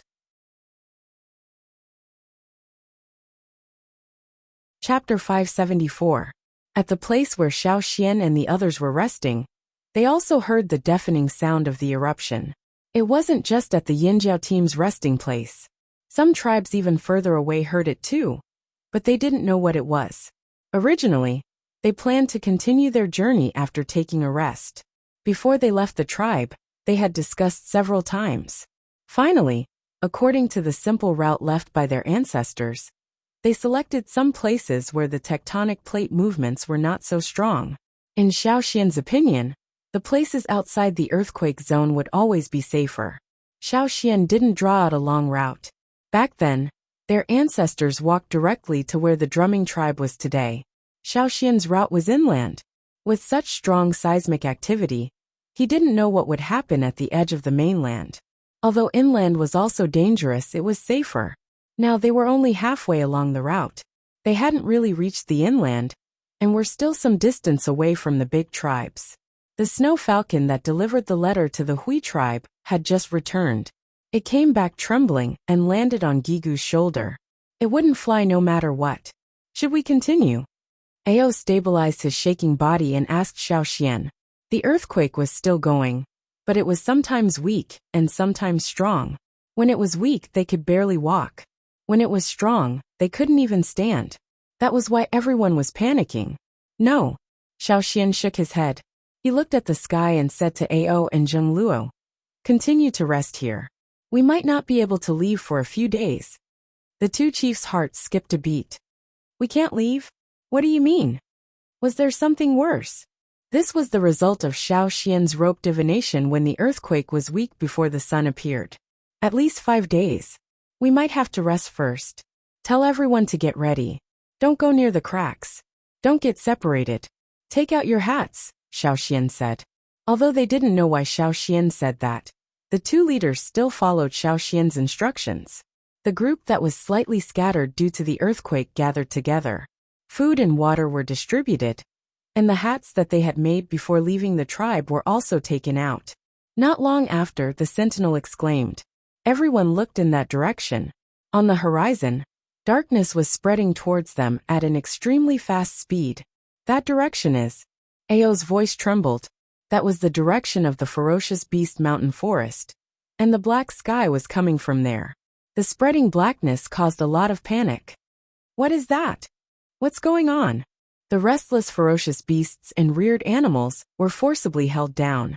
Xiaoxian comforted Caesar, and then said to old Ku, who was leaning against Caesar, "Put on your hat." It didn't take long for the black sky to spread above the group. Under the black smoke, dust and small pieces of rock fell, hitting people's hats made of different materials, and making a fine tinkling sound. Because they were already some distance away from the forest, large pieces of rock wouldn't fall here. Most of it was dust and small pieces of rock. For the tribesmen, it was fine as long as they wore their hats. An old warrior covered his face with a thick linen cloth to block the flying dust. He wore a large animal skin cloak and held his child in his arms. He wrapped the cloak so that only a small mouth could be seen. Pulling on the leather rope tied to his chin, the old man pulled back the hat made of big nut shells from the forest that had been blown up by the wind. He knocked on the hat to shake off some of the dust on the hat, and then looked at where the leaders were. Although it was very dark now, he could still see some moving figures. As long as the elders, leaders, shamans, and leaders were all here, they should be fine. It had to be said that Xiaoxian's actions did indeed calm people down and reduce a lot of panic. Many people felt that the elders and shamans must have expected such a situation and must have countermeasures. In fact, Xiaoxian didn't have any countermeasures. Up until now, he had tried to predict the future with his knot divination, but he hadn't succeeded. Maybe it wasn't time yet, or maybe he didn't have enough ability. He could only endure. If he could survive this ordeal, perhaps he would be able to find out more. The black smoke in the sky covered Yangguang, and the surrounding temperature dropped a little. According to Xiaoxian's divination results, the situation would remain like this for at least 5 days. Moreover, Xiaoxian knew in his heart that even if they survived this disaster and returned to the fearsome beast forest, it would be impossible for them to farm in a short period of time. As for prey, it would probably be difficult to find them. How many beasts in the forest could survive this change? If Yinjia returned, how would they survive? Xiaoxian looked at the dark sky and thought hard. At the same time, in the distant sea, there were also some eruptions similar to the one in the fearsome beast forest. There was also black smoke spewing out, spreading from several places, and finally covering everything under the black smoke. The volcano in the fearsome beast forest had its peak cut down by hundreds of meters. Moreover, as the volcanic ash and magma continued to erupt, this change continued. Waves that were hundreds of meters high rose from the surface of the sea and surged forward. Then, even higher waves followed closely behind, one after another, crashing toward the land. In the desert, darkness was spreading. Some wandering slaves were screaming in horror. They didn't know what was going on, but not long after, they couldn't scream anymore.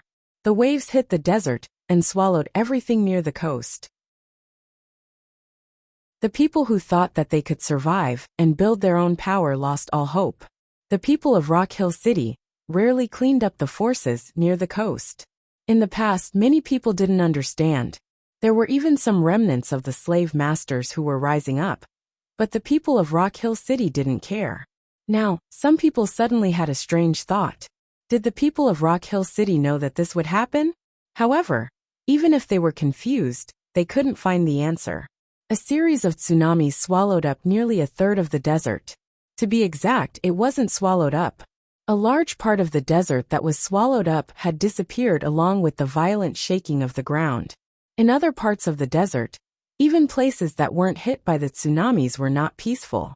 Sand waterfalls that sprayed out without warning or sudden sinking of quicksand swallowed many people and beasts. Many places were in a state of panic. The calmest place was probably Rock Hill City. Even if there were big changes in the surroundings, the place where Rock Hill City was located wasn't affected much. There was an impact, but it was small. Although there was an earthquake here, it wasn't very active. There was also no quicksand or sand waterfall. The tsunami's impact had been greatly reduced not far from Rock Hill City.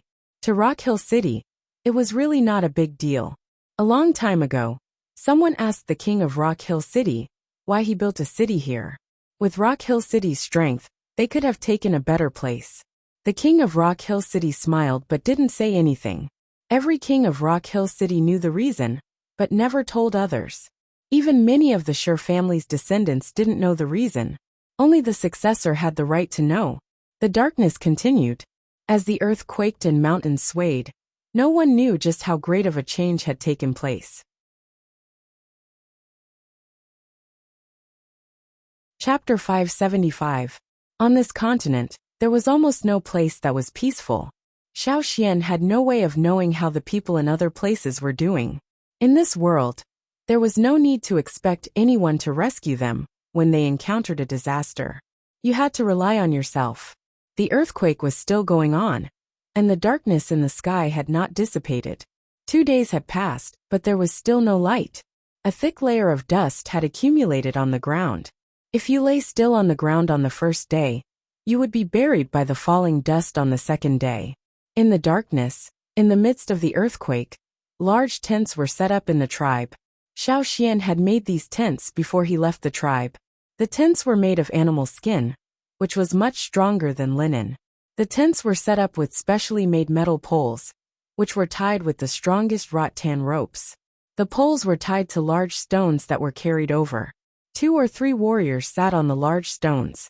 If the stones rolled to other places due to the earthquake, they would move them back to maintain the stability of each tent.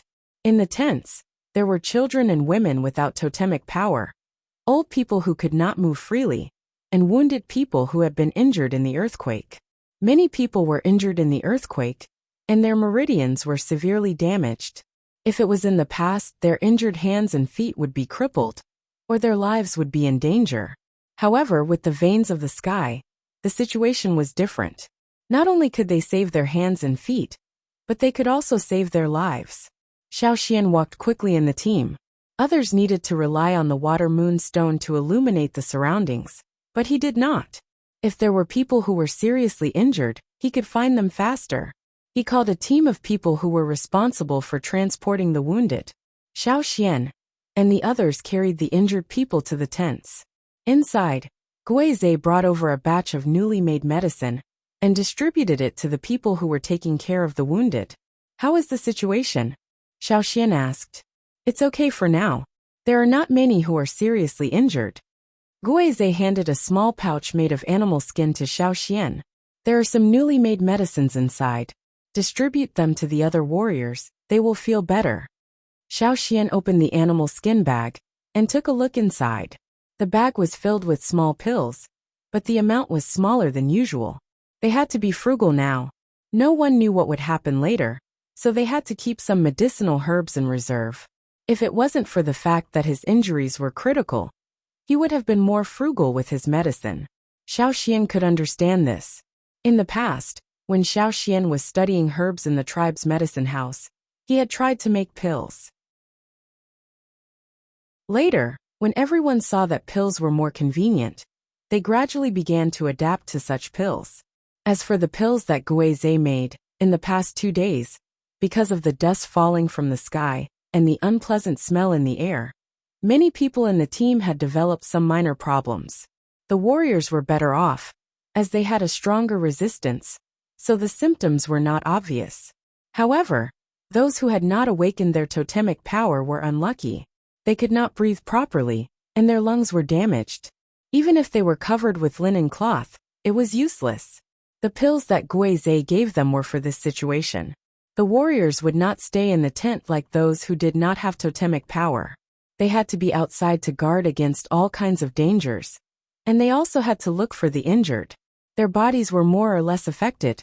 Although they could not see it now, it did not mean that they would be safe in the future. Therefore, it was always good to take some medicine as a precaution. When Xiao Xian went outside to distribute the pills, he bumped into Duokong, who was coughing. He was annoyed by the linen cloth, so he took off the linen cloth that covered most of his face. As a result, the dust that fell off was inhaled into his nose, and he choked until he almost collapsed. "It's time to take your medicine." Xiao Xian handed him a pill. "Although it's uncomfortable to cover your face with linen, it's still better than you." Xiao Xian did not need to say more. Duokong was already regretting it. He stuffed the pill that Xiaoxian handed him into his mouth, and took a big gulp of water from the water bottle that was hanging on his waist. The refreshing feeling dispersed the pain in his throat from coughing, and his breathing became smoother. After he recovered, Duo Kong sat on the ground. He did not care about the layer of dust on the ground, and asked Xiaoxian, "What should we do from now on?" Xiaoxian knew that they were starting to panic. Not only Duo Kong, but the others, the chief, the shaman, the various leaders, and even the soldiers who did not say anything but looked worried and anxious, were all worried. After all, they had never encountered such a thing before. After these 2 days, no one could remain calm. Xiaoxian thought for a while, and called Tuo, who had just left the tent after sending the injured over. He passed the pouch with the pills to him, and asked him to distribute the rest of the pills to those who had not taken the pills. Then, like Duo Kong, he sat on the ground, tilted his head, and patted the layer of dust on his hat. He took out a straw rope from his pocket. When Duo Kong saw Xiaoxian like this, he quickly took out a water moon stone to light up the area, so that he could see more clearly. In these 2 days, Xiaoxian had also performed a divination. He could only tell that it was temporarily safe to stay here. There were 3 places where the earthquake was the strongest. One was in the fearsome beast forest, one was in the direction of the desert, and the last one was much weaker than the first 2. It was in the direction of the great river that the ancestors had taken. This place was not close to the 3 most dangerous places. Although there were earthquakes, it was enough to be a temporary resting place. Once again, Xiaoxian immersed himself in the knot divination. Perhaps it was because he had experienced so much, and the changes that happened in the past 2 days, his ability to predict things had become stronger. With his current ability, the number of things that he could divine gradually increased. Therefore, Xiaoxian was now performing 2 divinations a day. He hoped that he could divine more things. At such a time, the more he knew, the higher his chances of survival. During one of the 2 divinations a day, Xiaoxian would divine the location of the path of survival and the direction that the tribe should go. Even if he wanted to use the fire seed, it was impossible. Now that there was no fire seed, even the shamans could not know the correct path from the totemic flames in their bodies. Under the weather, the fire seed was powerless. Sometimes, it was better to rely on one's intuition. Xiaoxian's intuition was to follow the path that the ancestors had taken. However, he was leading a tribe after all. If he was not confident, he would not act rashly. After the divination, Xiaoxian looked at the knot that was finally tied. He understood the meaning of the knot, and felt slightly relieved. As expected. What's the result? Ao, who was watching from not far away, could not help but walk over. He just wanted to check on the wounded, but when he saw Xiaoxian sitting there with a straw rope in his hand, he suddenly understood. However, he did not dare to disturb Xiaoxian. He knew a lot, and he also understood that knot divination was not so easy to succeed. In addition, the current situation made him even more nervous, so he did not dare to take a step in that direction. Now that he saw Xiaoxian successfully tying the knot, he could not wait to come over. When the earthquake stops and the sky clears up, we will go that way. Xiaoxian pointed in a direction and said, "That way. Follow the path that the ancestors took?" Ao asked. "Yes."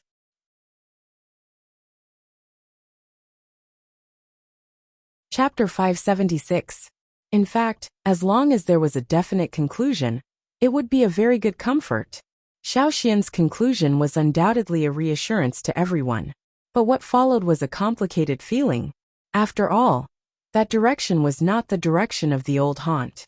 After leaving the old haunt, they couldn't go back? Were they abandoning the old haunt? For years of cultivation and construction were all gone. In the end, they couldn't stay in Yinjiao's glorious old haunt. What a depressing fact. In fact, long before the disaster began, some people were already mentally prepared. They would probably leave the old haunt like their ancestors and find a new place to live temporarily. Then one day their descendants would go back to the old haunt, right? But at the same time, some people had other ideas.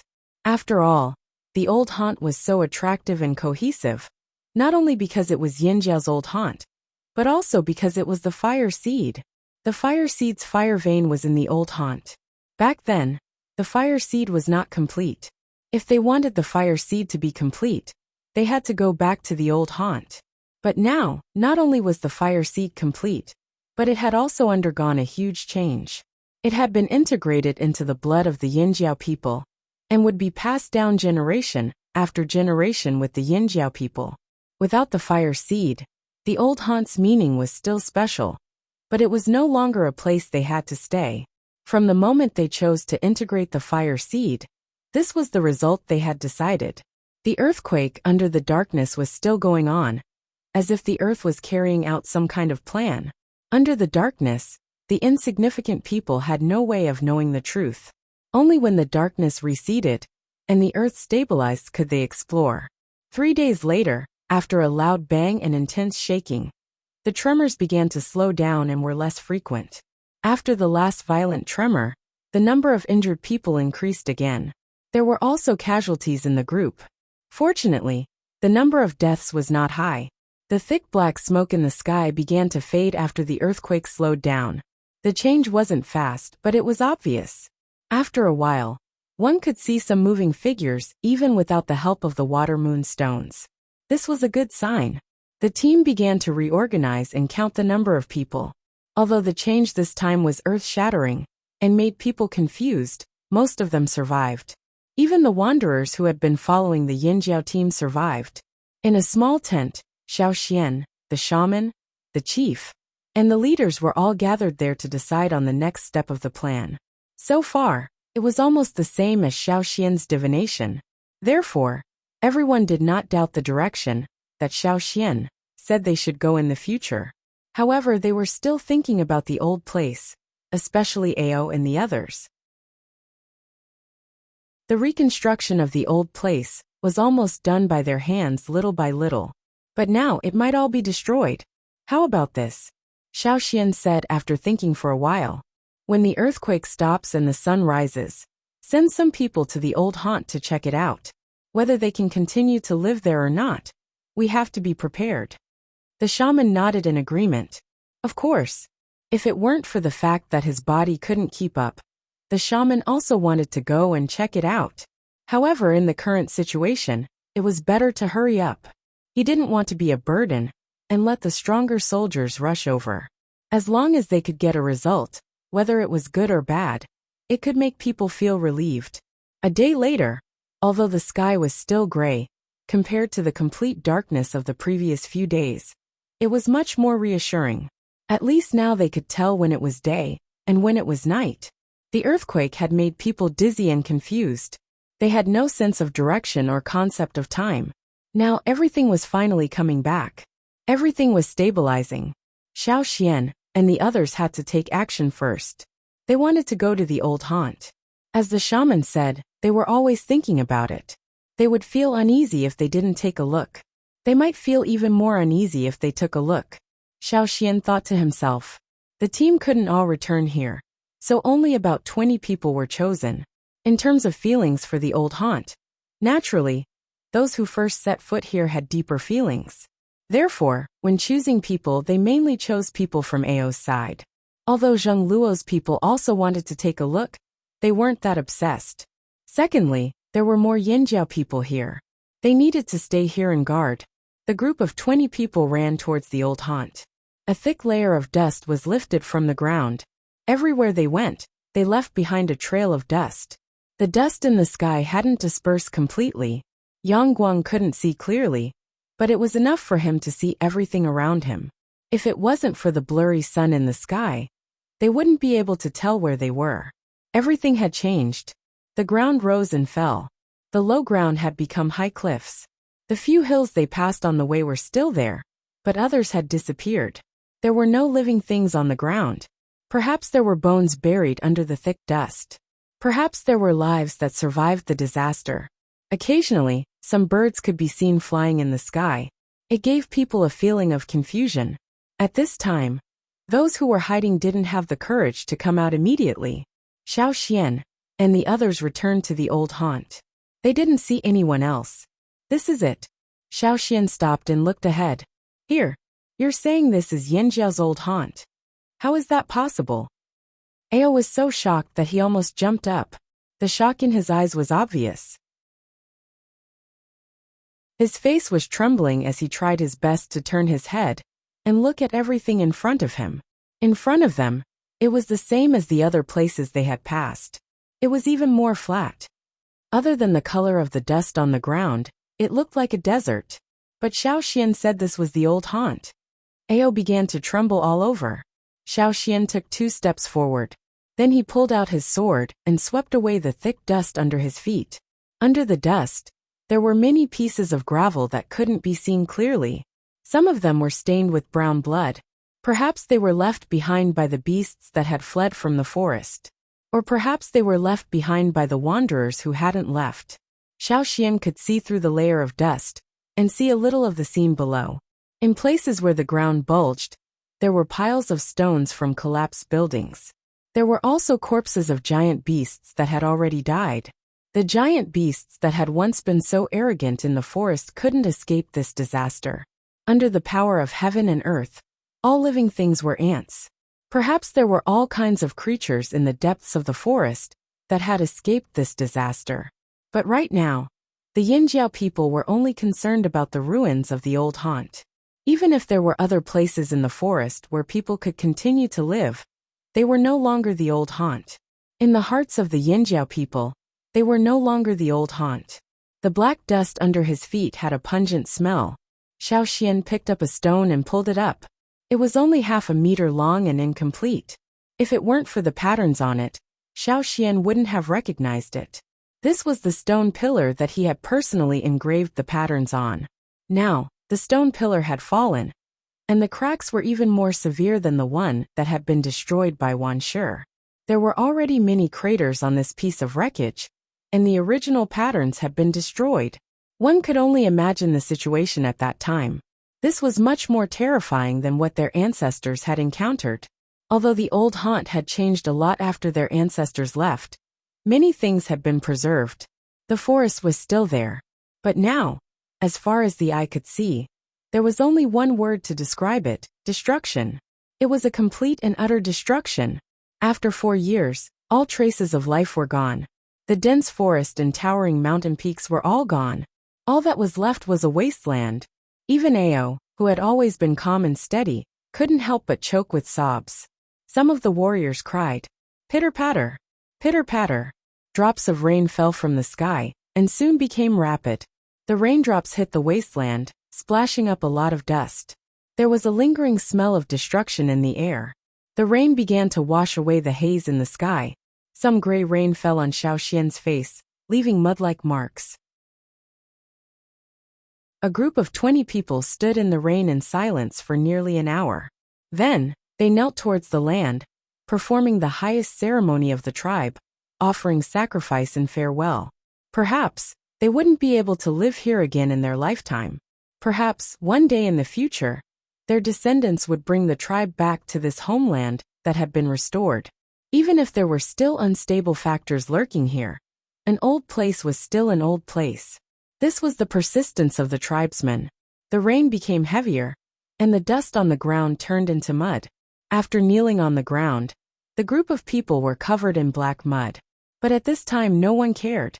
When they got up, the sorrow in their eyes had disappeared, and what was left was determination. There was still a road behind them. They had only walked a small part of that road, and the rest of the tribe was waiting for them. Looking at the old haunt on the wasteland again, the group of 20 people turned and left.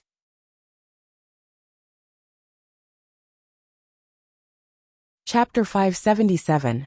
When they returned to the team, the weather had begun to clear up. After the continuous darkness and turbidity, they saw the clear sky again, which made them feel much more relaxed. A rainbow appeared in the distance. However, at this time, no one wanted to take a look at those wonders at all. They were all worried about the future. During the time when Xiaoxian and the others left for the old haunt, several groups of people were sent out to inquire about the situation in different directions. Knowing more information about other places would be beneficial for Yinjiao's later actions. When Xiaoxian and the others returned from the old haunt, Several groups that had gone out also came back one after another not long after them. According to them, there wasn't a single place that wasn't damaged. However, some tribes suffered heavy losses, and the terrain changed greatly. The ground cracked, and countless houses collapsed, and some even disappeared. However, some places didn't suffer as much damage. The most obvious ones were the places where the large tribes were located.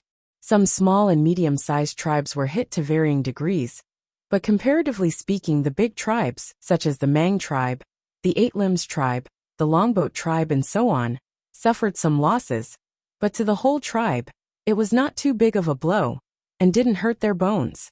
Where they were, the earthquake was not too violent. In terms of degree, it was probably similar to where we were resting. The returning soldiers said, "I heard that thousands of years ago, many tribes were not in their current positions. For example, the Mang tribe and the Eight Limbs tribe were not close to each other. They migrated later." Ao said, in the past 4 years, he had learned a lot of information from the people in the traveling group. It seems that they also migrated at that time. It's just that they did not migrate far away and occupied several relatively stable places. That's why they suffered less damage during the catastrophe. Xiao Xian said, "Every tribe settled down for a reason. They wouldn't settle down there for no reason. Just like how the flaming horns used to live in the fearsome beast forest, they hunted for prey. For a tribe that no longer hunted for a living, a relatively stable land with fertile soil, and a water source was a very good place to settle down. No wonder those tribes didn't do anything. They were already prepared." The shaman sighed. It was because the ancestors of those few tribes had occupied several relatively stable and convenient places to develop during the earthquake that they were able to avoid the disaster of that year and this time. However, some small tribes that happened to be in the areas where the earthquake was intense were unlucky, and some of them were even exterminated. That's why a good place is so important. The two shamans sighed in unison.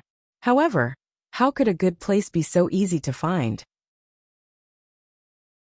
Back then, Yin Jiao lived in the ferocious beast mountain forest, which was far away from the few places where the earthquake was relatively weak. They didn't have time to fight for territory, so later on, the tribe had to travel far away to find a place to live. So where would Yin Jiao go this time?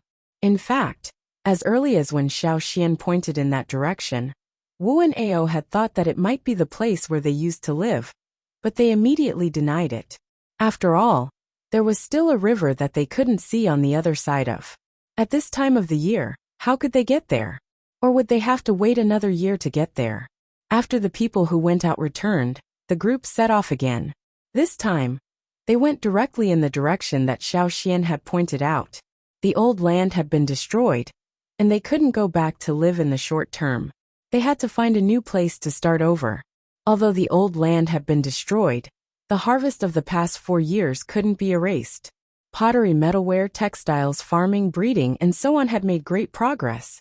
After being isolated from the world, Yinjiao people were like dry sponges, crazily absorbing everything. In the past 4 years, too many changes had happened, especially the fire seed. Without the power of the fire seed, would the group disperse?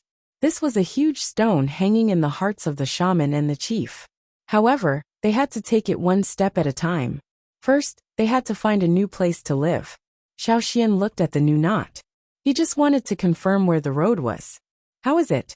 The two chiefs next to him stared at Xiao Xian nervously. "Follow the original plan. Keep going in that direction." Xiao Xian balled up the rope in his hand and squeezed it with his fingers, crushing the knotted rope into bits of grass. In fact, Xiao Xian had thought about whether the knot divination was pointing to the place where they had lived in the past. After all, in terms of living conditions, it was indeed a very good place. It was very suitable for the Yinjiao people. Otherwise, the Yinjiao tribe wouldn't have been able to live there for nearly 1,000 years and still be living well. However, the river was the biggest obstacle. The long group continued to move in that direction. Many of the carriages and ox carts had been destroyed in the disaster, so they couldn't accommodate more people. Sometimes they used animals to carry the injured. Along the way, they encountered many robbers.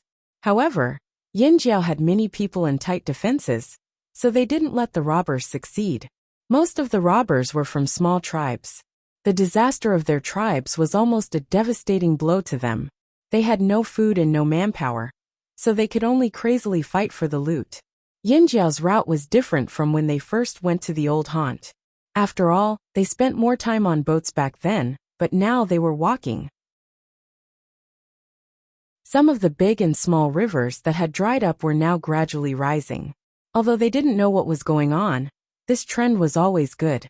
The Yinjiao tribe moved again. The news of the destruction of Yinjiao's old haunt was spread by some long-distance trading teams. More and more people knew about it. Naturally, there were people who were doubtful. Along the way, they even met people from the Longboat tribe who came over and said that they could help, provided that Yinjiao gave them something in exchange. The Longboat tribe was after the green-faced fang beasts. The 7 green-faced fang beasts in Yinjiao's group were drugged when they left the tribe. When the earthquake happened, the 7 beasts were unconscious. Now they seemed to be waking up. Fortunately, they were enslaved by Xiaoxian, so their aggression was restrained. After the Longboat tribe brought back the green-faced fang beasts they caught in the mountains, they tried to forge them. Unfortunately, they didn't succeed. However, they learned some things and wanted to try again, but they didn't have the materials. Coincidentally, Yinjiao's disaster happened, so they wanted to take this opportunity to make a deal. Yinjiao refused. Most of the Longboat tribe's ships were damaged, and they didn't have enough materials to rebuild them. After all, although the earthquake didn't affect them much, and they didn't have many casualties, many trees were destroyed. They were short on materials. If they built a ship now, the quality would be lacking. Yinjiao didn't want to make this deal. They wouldn't tell the other tribes the secret of the new bronze wares. Even if they needed a ship, they could make it themselves. However, building a ship took time and a lot of materials. If they couldn't complete it, it was better to travel on foot. Besides, the water level in each river was rising. It wasn't as deep as it used to be. It might not be convenient to sail on it. Other than the Longboat tribe, the other tribes also had the same idea. However, they were all busy with their own affairs. They didn't lose much in the disaster, but they didn't lose much either. They had to reorganize, so they couldn't take care of Yinjiao for the time being. Days passed. When the Yinjiao team finally arrived at the drumming tribe, the drumming tribe was busy with reconstruction work. When they heard the whistle from the patrolling warriors, they thought it was an enemy invasion.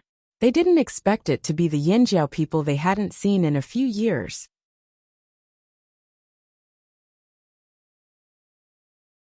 Chapter 578. The people of the drumming tribe had a deep impression of Yinjiao. They didn't have much contact with other tribes, but Yinjiao's appearance that year was too special. They even helped them, so they remembered clearly. However, the last time they saw the Yinjiao tribe, there weren't so many people. The people of the drumming tribe were happy to see Xiaoxian again after 4 years, especially Fu Shi, who was familiar with Xiaoxian. But when they saw the Yinjiao team, they couldn't help but be curious. You're migrating again? They just moved here 4 years ago, and now they want to leave again? This tribe migrated too frequently. Although it was because of the natural disaster, the frequency of migration was too high for the tribesmen. Fu Shi's words were unintentional, but it made the Yinjiao people's faces bitter. If they weren't forced to do so, who would be willing to give up 4 years of hard work to build their homeland and come all the way here again? The closer they got, the more familiar Ao, Gigu Ta, and the others felt. A thought rose in their minds again. Could it be that they really had to go back to where they lived before? The more they thought about it, the faster their hearts beat. Compared to finding a new place, they obviously preferred their old forest. Even if there were some shortcomings, tribesmen were nostalgic, especially for land. One could imagine how they felt at this moment. So before Fu Shi could say anything, Ao asked, "Is there any change in the river? Have the river beasts returned?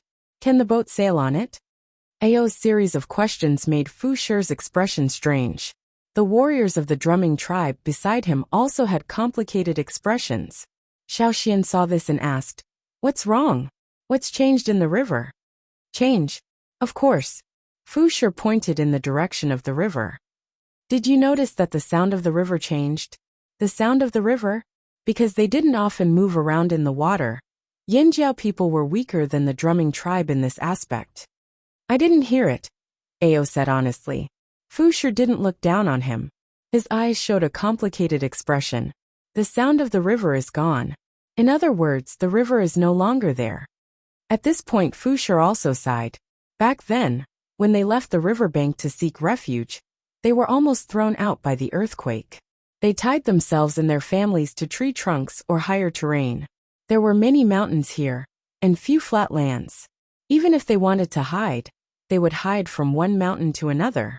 No one wanted to leave this place and go further away.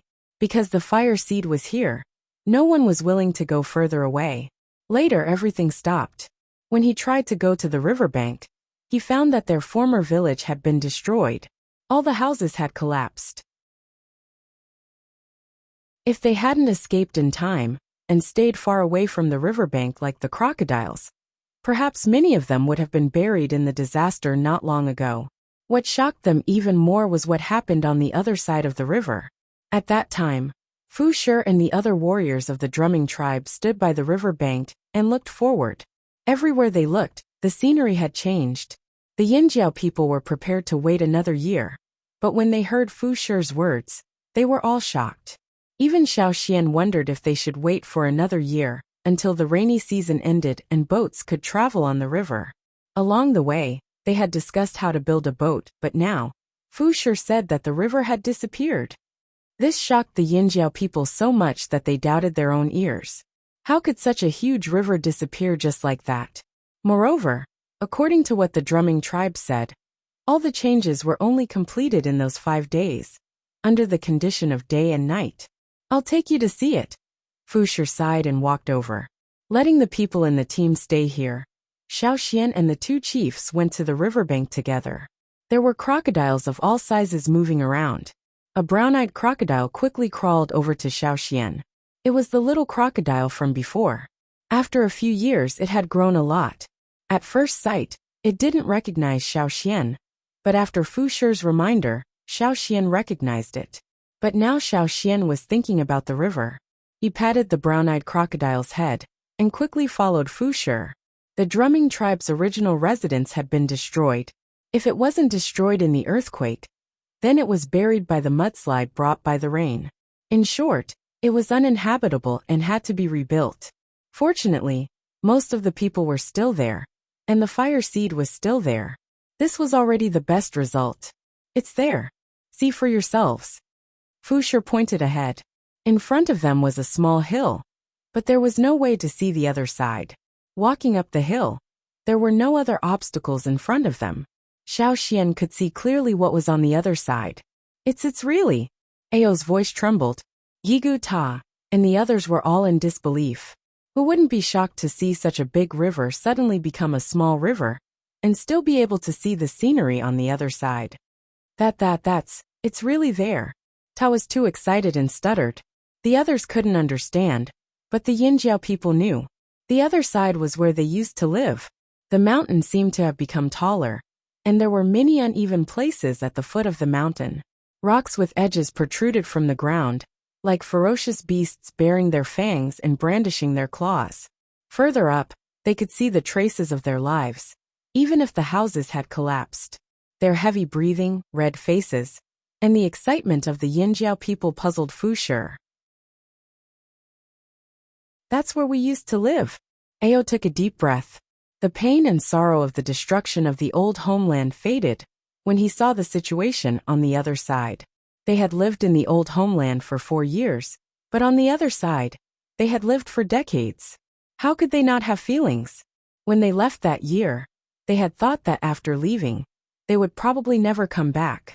Even though the shaman said that the Yinjiao could use that place as a backup plan, and if they didn't do well, they could go back. But later, after the Yinjiao tribes returned to the old homeland and developed better and better, they gradually stopped thinking about the other side.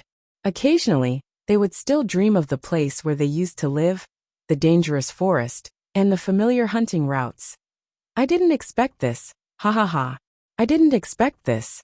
Ao took another deep breath, and then let out a long breath, as if he was spitting out all the depression in his heart. It's here, right? Xian. Ao stared at the other side of the river and said, yes, it's here.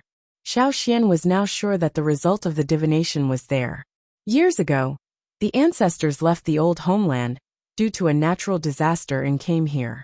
As a result, the earth cracked and the river formed, cutting off their path of return. And now, 1,000 years later, there was another change that was even greater than back then. The earth that had been split open was now closed. The river that had existed for 1,000 years was gone. Only a small trace was left, a small river that wasn't too deep or wide. And one could see the scenery on the other side of the river. There was probably no other backup plan that could comfort the Yinjiao people more than this.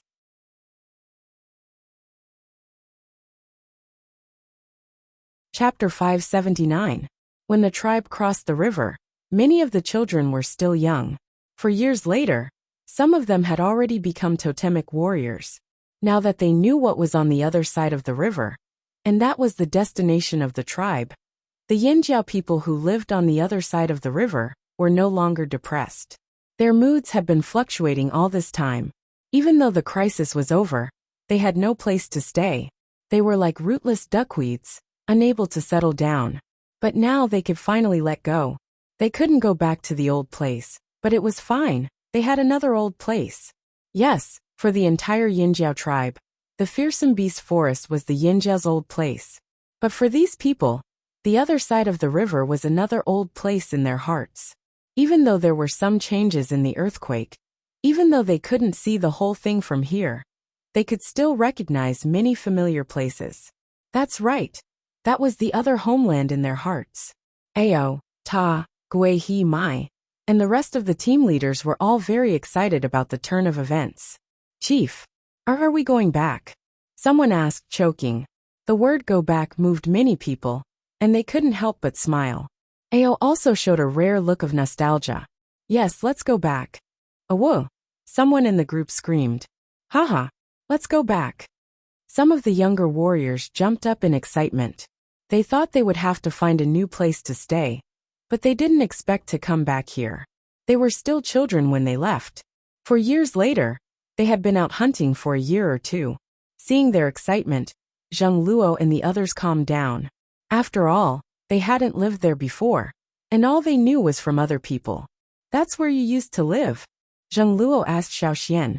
I can't believe it changed like this. But then they remembered that there was a large forest on the other side, and it was no less dangerous than the fearsome beast forest. There were even king beasts roaming around, and many other strange places. Zheng Luo and the others didn't feel any fear. Instead, they rubbed their palms together, their eyes shining. It's a good place. Duo Kong only glanced over and commented. Although he couldn't see the place he had heard of, with his many years of hunting experience, it was definitely a satisfactory place. Even the wind from the opposite shore carried a dangerous smell. It really made people look forward to it. There are ferocious beasts over there. Duo Kang's hands were itching again. For people who hunted for a living, hunting had become a habit in their daily life. Once this habit was broken, and they did not touch it for a long time, they would feel itchy to hunt. He missed the smell of the jungle. Hearing Duo Kang's words, Fushi laughed. You can smell the beasts from here? Of course. Duo Kong said confidently. It smells like the fearsome beast forest. Fushi smiled and didn't say much. He turned to Xiao Xian and asked, Can you smell it? Xiao Xian stared at the opposite shore, deep in thought. Yes, I can feel the ferocious beasts over there. After a pause, Xiao Xian added, The smell is quite familiar. Just as Xiao Xian finished speaking, Caesar squeezed over and looked at the opposite shore for a while. Then he raised his head and howled. Caesar's sudden howl brought the Yinjiao back to reality. He smiled and said, Even Caesar remembers the old place. Of course, Caesar grew up there too. Mai couldn't hide the smile on his face. He remembered that the few ferocious beasts in the tribe, who used the secret technique of carving, also grew up there. If people missed it, so did the ferocious beasts. However, Xiao Xian didn't see it that way. Caesar's howl was not a sign of nostalgia. But before he could say anything, Ao couldn't wait to ask Fushi again. Didn't you go over to take a look? After all, the river was gone. The two sides were so close, and the river wasn't deep. Just now, he saw the crocodiles moving in the river, which meant that there were no dangerous beasts in the river. Otherwise, the crocodiles wouldn't have been so comfortable. Speaking of this, Wuxia smiled helplessly. Why didn't we go over? In fact, when we saw such a huge change in the river, we thought about going over to take a look. After all, we could see some traces of life on the mountain over there. At that time, our chief thought that since there was a tribe on the other side, and we were so close, we should at least say hello, and see if there was anyone on the other side who needed help. There were indeed traces of life on the other side. There were houses, pillars that acted as sundials, and other unnatural things at a glance. But at that time, the disaster had just passed and the earthquake had slowed down. Many tribes were seriously affected by the disaster. The people on the other side didn't appear, so they thought about going over to take a look. So at that time, the drumming tribe sent a group of people over on the crocodiles. They didn't know if there were any dangerous creatures in the river. What the crocodiles weren't afraid of didn't mean they weren't afraid of. Riding on the crocodiles was the safest way. But then, as soon as we came ashore and shouted a few words, we were chased back. Wuxia sighed. Chased back. Ao's voice suddenly rose. His eyebrows were almost raised, and his whole body released a clear murderous aura. Someone's there? The other chief's first thought was similar to Ao's. Could it be that someone took advantage of the huge change in the river and went over first? Did they want to steal Yinjiao's territory? If it was somewhere else, it would be fine. But that place was another old haunt in the hearts of half of the Yinjiao people. How could they allow others to covet it? No matter who it was, if they couldn't chase them away, then they would beat them up. If they couldn't beat them away, then they would kill them. This was no longer an ordinary fight for territory. This was Yinjiao's reverse scale. Anyone who touched it would die. Seeing the sudden surge of murderous aura in the Yinjiao team, Wuxia hurriedly explained. No, we didn't see anyone over there. We were chased here by fearsome beasts. Fearsome beasts. Without the protection of the fire seed, it made sense that the fearsome beasts would go over there. The murderous aura in the Yinjiao team was slightly restrained, but they couldn't. Not even the fearsome beasts. Kill them all the same. What does that fearsome beast look like? Ao asked in a bad tone. The Yinjiao people touched the hilts of their swords, thinking about how to kill it.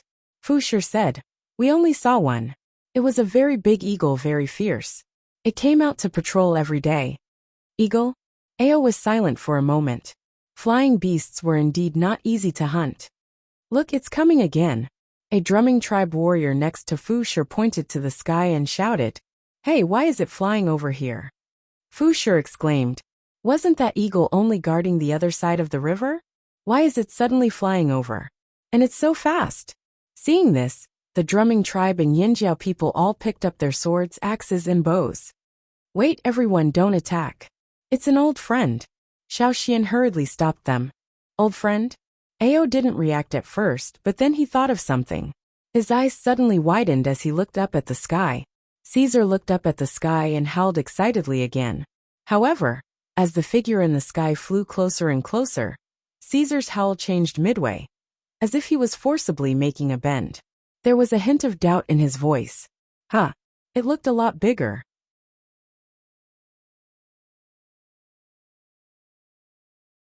Chapter 580. The figure in the sky was fast. It was just a small black dot a moment ago, but in the blink of an eye, it was already crossing the river.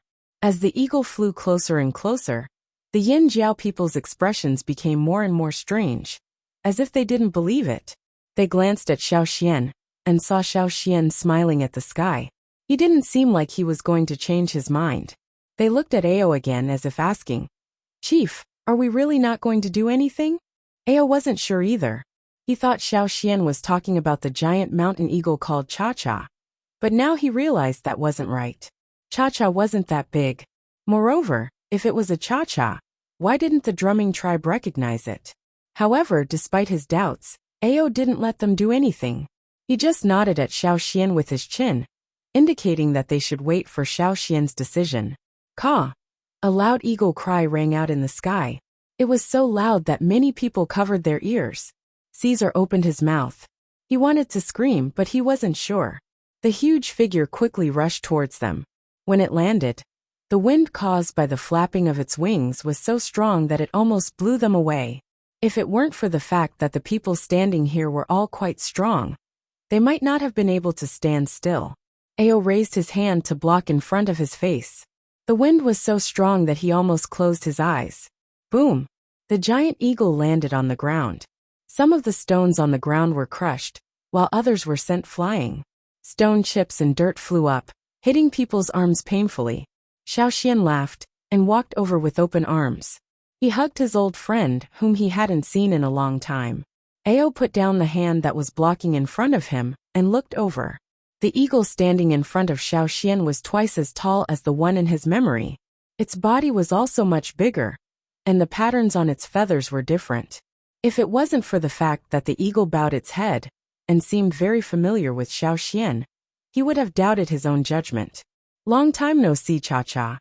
Xiao Xian patted its lowered head. He wasn't sure if it was because Cha-Cha had been to Eagle Mountain, but its body had changed a lot. There were even some sharp patterns on its feathers that resembled the outline of a mountain.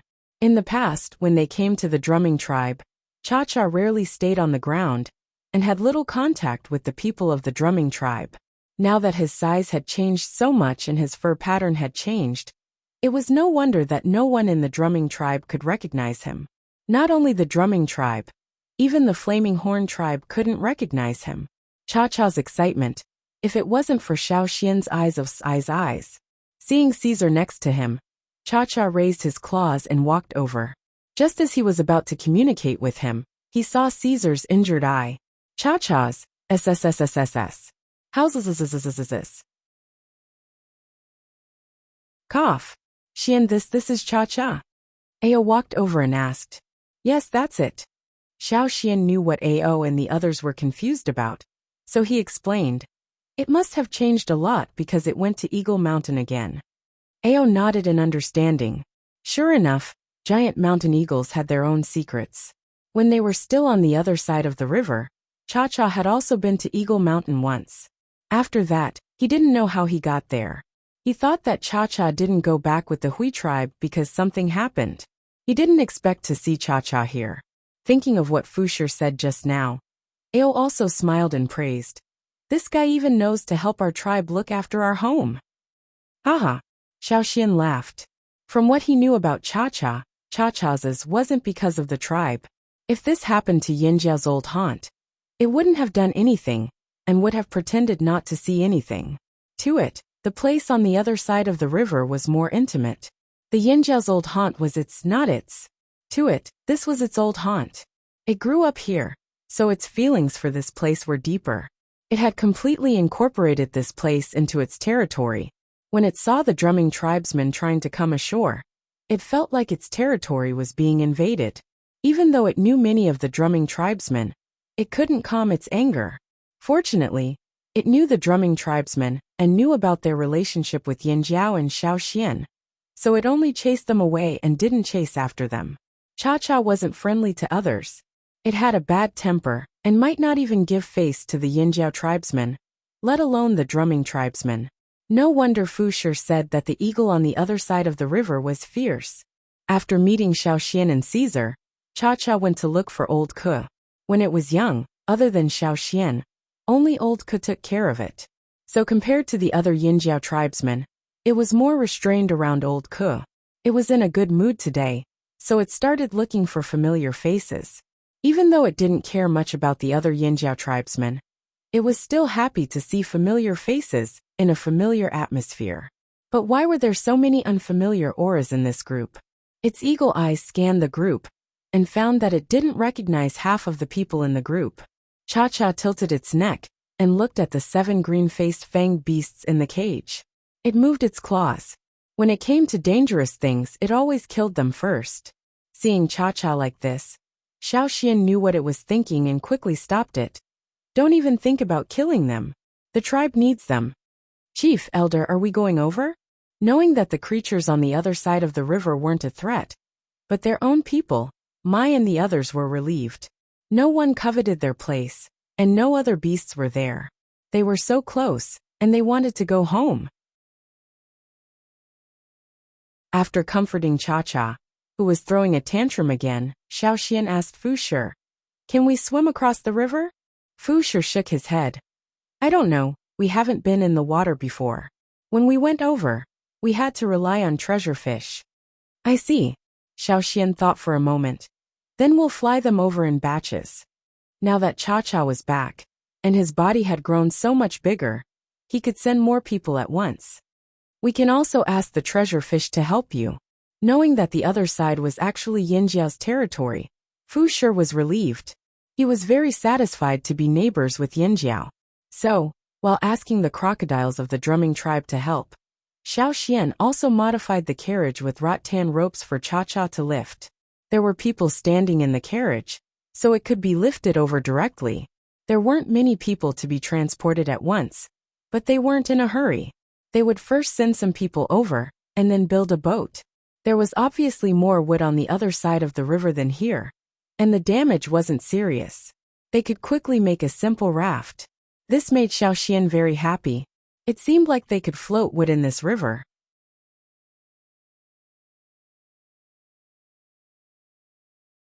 Chapter 581. Xiaoxian was brought across the river by Cha-Cha. Although many houses on the mountain had collapsed, the cave that Xiaoxian lived in when he first came to this world was still there.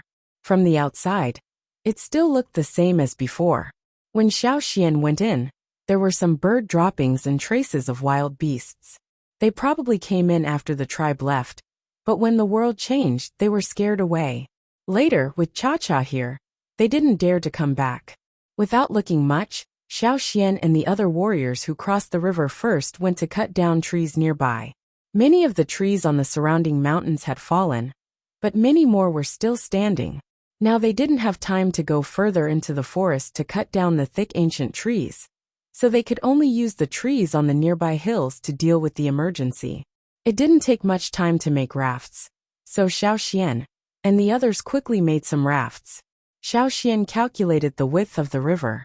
Although the river was still slowly rising, the distance between the two sides was only about 200 meters. At first it sounded very far, but in reality it wasn't. More than 20 long rafts were tied together to form a floating bridge on the water. They couldn't carry heavy objects, but they could definitely walk. They let the people waiting on the other side of the river line up and cross the river on the pontoon bridge.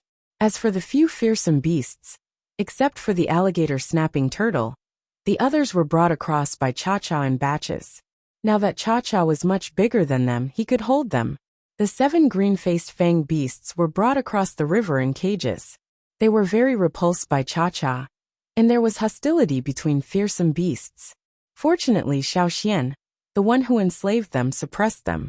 Otherwise, they would have rushed out of the cages as soon as they were brought across the river. Simple wooden cages were simply unable to contain these 7 ferocious beasts. Watching the last group of Yinjiao players walk across the pontoon bridge, Xiaoxian turned to look at the wanderers. These wanderers had been following the Yinjiao team since they left the fearsome beast forest. They had not fallen behind. They had placed all their bets on the Yinjiao team. If they won, they would live. If they lost, they would die. Along the way, they had hesitated and felt lost. Some of them had left, and some of them had not been able to avoid the natural disaster. But in the end, nearly 300 people had survived and followed them. Xiaoxian had also discussed with the chief and the shaman on the way. The tribe did not reject the 300 wanderers. Moreover, now was the time of reconstruction, and they needed people. Although the wanderers did not have much strength, they still had some skills. Without skills, the wanderers would not have survived until now. Let's go. Xiaoxian looked at the hundreds of expectant eyes and tilted his head towards the pontoon bridge. The hundreds of anxious eyes suddenly lit up. Several people came over and excitedly thanked Xiaoxian. Then they called their relatives and friends to cross the pontoon bridge. Some crocodiles swam slowly on both sides of the pontoon bridge. Their cold eyes stared at the people on the pontoon bridge. Stepping on the pontoon bridge, some wanderers were still very nervous. But looking at the mountain in front of them, they calmed down a lot. As long as they crossed the bridge, they could start a new life. Although the Yinjiao people seemed to have a bad temper, at least they could tolerate them. They had just heard a few Yinjiao people talking about how much farmland they could cultivate, and how many cows and horses they could raise. They could participate in all these. If they could exchange labor for food, they would not starve to death. Everything would be fine. The wanderers walking in front of them walked steadily and quickly. After the last wanderer had passed, Xiaoxian thanked Fu Shi and the others. "Thank you so much for today. When you have time, come and play on the other side." Fu Shi laughed out loud. He raised his hand and patted Xiaoxian's shoulder. Okay. The other drumming tribe people were also in a good mood. It seemed pretty good to be neighbors with the Yinjiao people. Before, a Yinjiao warrior had told them that in the future, he would use animal meat and animal skin to exchange for water moonstones. If they could trade with the Yinjiao people, they would not have to look for the Pu tribe people anymore. Moreover, the Yinjiao people's clothes and things were much better than theirs. Many of them were things they had never seen before. A drumming tribe warrior looked enviously at the other side of the river. "In the future, I will save more water moonstones and exchange them with the Yinjiao people. They are more honest than the Pu tribe people." The others nodded in agreement. In fact, they had always known that the Pu tribe people were more treacherous, but they did not want to leave this place. They also had a lot of water moonstones in their hands. They did not want to be too troublesome, so they turned a blind eye. But now they changed their target. If there was a way, who would not want to live a better life? "What about this pontoon bridge?" Fu Shi asked Xiaoxian. "Let's leave it here for now." Xiaoxian said. "Okay, I'll tie it up again." Fu Shi went over and hammered down the already loose wooden stake, and tied it to the pontoon bridge again. After Xiaoxian said goodbye, he crossed the pontoon bridge.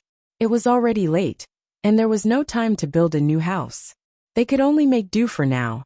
Fortunately, the weather was good these 2 days, and it was not cold at night.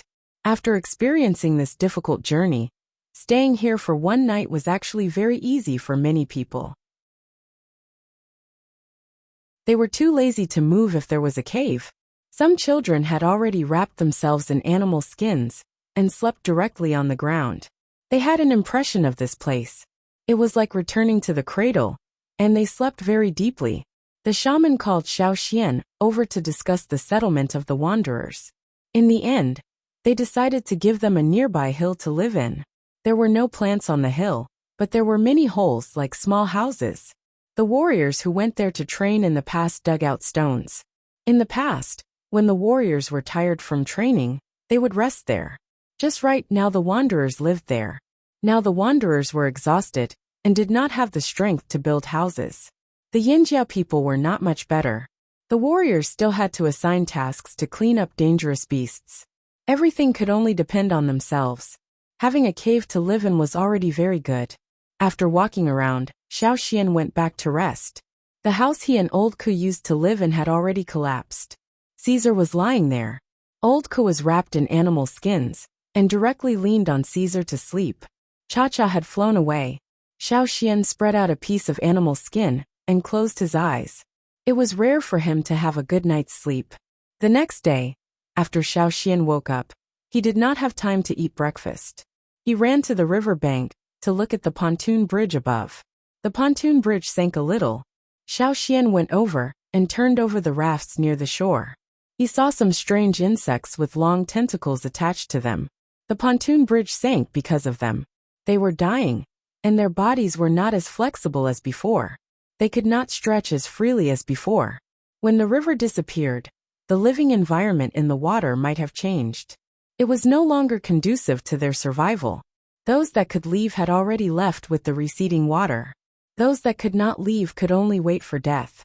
Perhaps in the near future, there would be no insects that could eat wood in this river.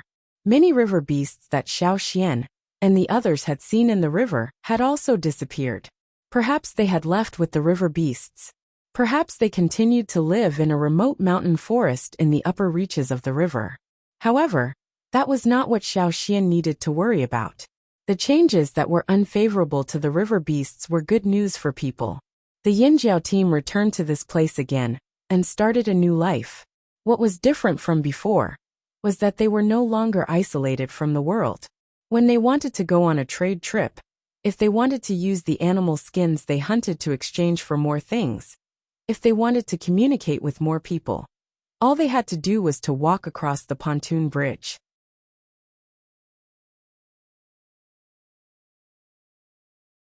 Chapter 582. Early in the morning, the entire tribe was filled with the sounds of people yelling and banging. It was very lively. The place that had been quiet for 4 years was bustling again. Pieces of stone and thick wood were being transported to the mountain where the tribe was located. The people in charge of making pottery were also busy. Everything was good here except for the soil. It was not suitable for pottery. However, those who had experience in pottery were able to distinguish where the soil was most suitable for pottery. After being escorted out by the patrolling guards, they found 3 spots. If one didn't have good eyesight, they wouldn't be able to distinguish the difference in soil quality. At least, they hadn't found it when they were here before. They didn't know if it was because of the earthquake not long ago. Although the 3 spots were a little far from the mountain where the tribe was located, the Yinjiao people had plenty of strength. Moving things was a piece of cake. After the soil was transported back, some people, led by Xing, found that the soil was more suitable for making bricks. The bricks they made were very good for building houses. Back then, Xing treated a simple pottery left behind by his ancestors as a treasure. Even now that pottery was still kept by him. After he went to the old haunt, he came into contact with pottery and mastered the technique of making pottery. He had been addicted to it. Now he was in charge of all pottery matters in the tribe. After the fire seed merged, Xing and some of the elders in the tribe were much healthier. It was as if they were younger by half. Xiao Xian could still hear Xing's proud laughter when he was building the house. Xing said that he would start making bricks and pottery immediately. However, they couldn't wait forever. There were so many people in the tribe. Who knew when they would have bricks? Therefore, most of the houses were made of wood and stone. It wouldn't be too late to change them after the bricks and tiles were made. The people in charge of farming had already started looking for suitable land. When the Yinjiao people left, they had dug a man-made lake. Now the lake was still there, but the path connecting it to the river was broken. After all, the river was no longer there. The river bank had also changed a lot. There was a long bulge along the bank, like a giant python lying on the bank. In the future, the tribe would dig the path connecting the river and the lake again. The crops that couldn't withstand the drought would be planted around the lake. The ones that could withstand the drought and were suitable for the mountain environment would be planted in some places on the mountain. Duokong had already brought people to dig for stones. The core seed wrapped in white worm skin was also placed in a place. Now they had to choose a stone to throw over. The nearby area had already been cleaned up by the warriors. They cleaned up all the threatening beasts and plants. Those that could be eaten were dragged back to cook, and those that could not be eaten were burned. The outer walls that had been destroyed needed to be rebuilt. Ta and Gigu, the 2 team leaders, took those who were itching to hunt. The tribe did not have enough food now. Rebuilding the tribe was physical work, which consumed a lot of energy. They needed to hunt to survive. Zheng Luo and the rest were not familiar with this place, so they followed in batches to learn the way. There were 5 hunting routes and 1 new exploration route, so they had to memorize them all. Xiao Xian's family had a giant antlered deer brought back by Cha Cha for breakfast today. Caesar had gone into the forest with the other ferocious beasts of the tribe to hunt for prey, and had not returned yet. They followed the hunting team, so Xiao Xian was not worried. After building the house, before Xiao Xian could rest, he saw Lang Jie dragging a net bag over. I just caught them in the river. Take a look. Lang Jie untied the net bag and shook out the fish inside. When Xiao Xian came back from the shore in the morning, he saw Lang Jie casting the net. Xiao Xian asked Lang Jie to inform him when he caught any fish. Xiao Xian wanted to know what fish were still in the river. There aren't many fish. There are drumming crocodiles in the river. I didn't dare to go to the center of the river, so I caught them from the shore. Lang Jie explained. Before the river disappeared, if they cast the net directly, it would be easily broken by the river beasts, so they made fish fences. Every time they caught a variety of strange creatures. But now that the river was gone, they could cast the net again, but the fish they caught were very monotonous. He cast the net and caught some fish, but he didn't catch anything else. He only saw 2 or 3 piranhas with sharp teeth. Their mental state was good, but unfortunately, the drumming tribe's crocodiles were all around. The piranhas couldn't be arrogant here at all. They would only become the crocodile's food. In the morning, Xiao Xian saw a crocodile bite several piranhas. I think the river won't be so dangerous in the future, Lang Jie said. The drumming tribe was here, so the crocodiles would not leave. The river had risen a lot compared to yesterday. In the morning, the tribesmen added a few rafts to the pontoon bridge, and the position of the rafts tied to the shore had also risen. However, now the river was rising slower and slower, and it was almost flat. In the future, the river would remain the same, unless there was another great change to change it. By the way, when I was casting the net today, I met people from the drumming tribe who came from the other side to borrow wood. I had a chat with them. Lang Jie told Xiao Xian about what happened in the morning. Because the forest of the drumming tribe was badly damaged, many trees were broken and several mountains had disappeared. The existing trees could not provide enough wood for them to build houses. There were only some small trees, unless they went further away to cut them down. If there was no Yinjiao incident, perhaps they would have used some thin wood instead. But now there was a lot of wood here, and it was thick and strong enough. So the chief of the drumming tribe sent people over to borrow some wood. Most of their water moonstones were lost in the past disaster.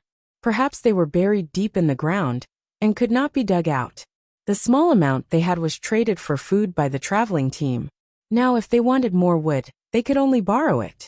Ao and Zhengluo both knew about this. It was just wood, so they did not care. They just gave some to the drumming tribe, and the two sides became closer. From time to time, people from the drumming tribe would come over to chat with the Yinjiao people. Lang Jie got the news from the drumming tribe's people who came to carry the wood. Do you remember the Luo tribe? Lang Jie asked. Xiao Xian thought for a moment. Yes, they're a tribe that's good at making fishing nets. The Luo tribe was close to the river and had a mountain. In the past, they often went to the Pu tribe to trade. Xiao Xian had traded fishing nets with them and also exchanged a few sets of fish skin clothing. The Luo tribe's fishing nets were indeed very sturdy. The fishing nets they made could last longer in the river and would not be broken by the river beasts that were good at gnawing on vines and wood. What happened to the Luo tribe? Xiao Xian asked. The Luo tribe is gone. Lang Ga's face was full of sympathy. I don't know if anyone escaped, but most of the people, along with their fire seed, are gone. The Luo tribe did not have the drumming tribe's crocodiles to warn them. They were also close to the river, so when the disaster happened, they could not escape in time and disappeared along with the entire river bank. The drumming tribe's people also felt sad when they talked about it. After all, a tribe they once knew had disappeared in the great change of the world. It's not just the Luo tribe. I heard from the drumming tribe's traveling team that a few small tribes near the river are also gone. Lang Jie sighed. Someone called him from afar. He answered. Then Lang Jie put away the fishing net and left. Lang Jie ran back not long after he left. Xian, the people on the shore said someone is looking for you. Who is looking for me? Xiao Xian thought it was someone from the drumming tribe. He got up and walked over. I heard that person is called Yang Sui. Lang Jie shouted.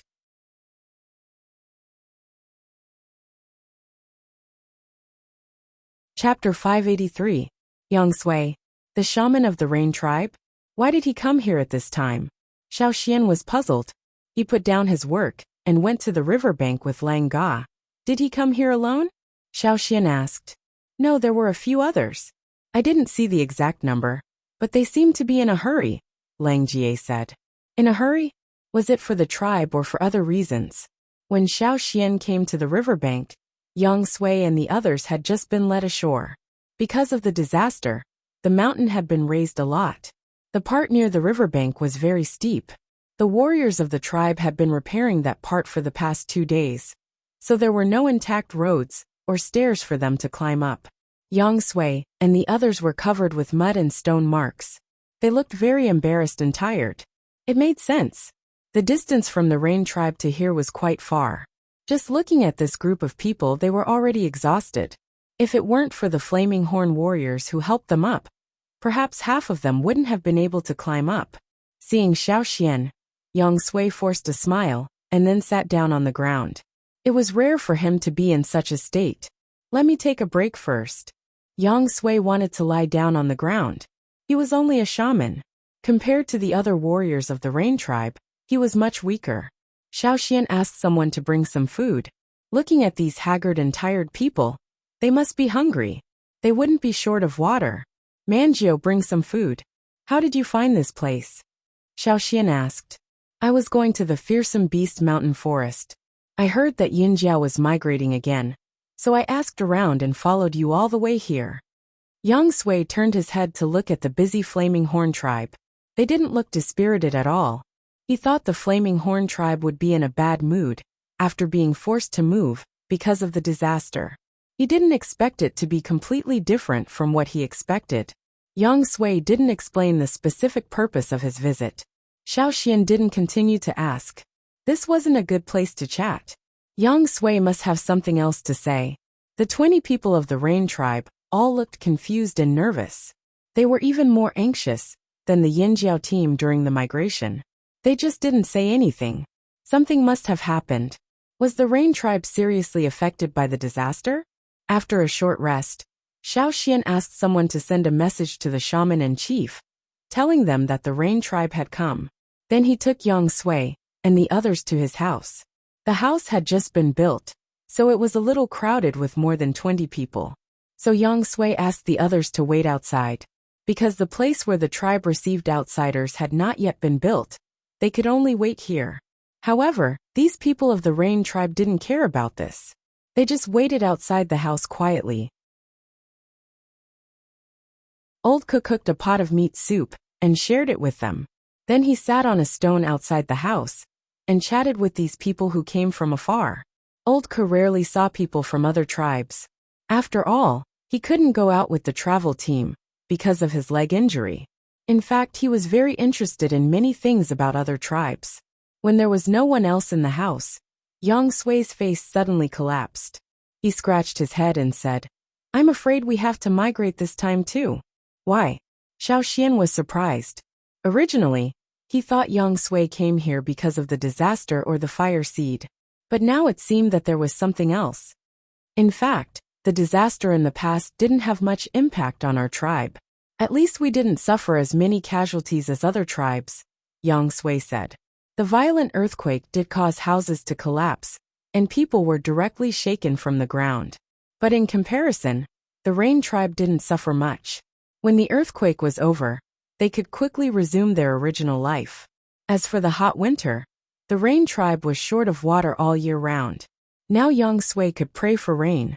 Even if he only succeeded once in 10 times, it was enough for the Rain tribe to survive the disaster. What's more, they still had rain stones. The only thing they lacked the most was food. However, they stored grains and other things all year round, which could support them through that difficult period. Then why did you migrate the tribe?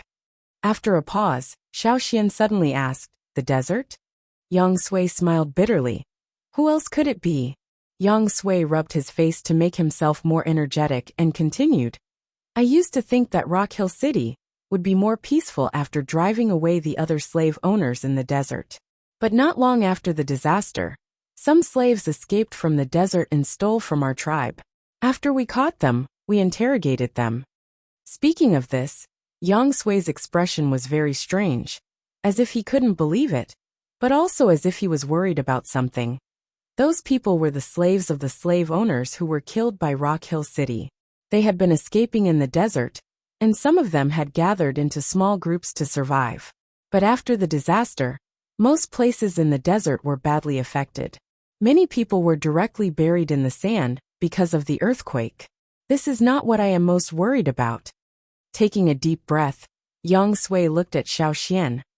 The 2 slaves we caught used to be close to the other side of the desert, close to the sea.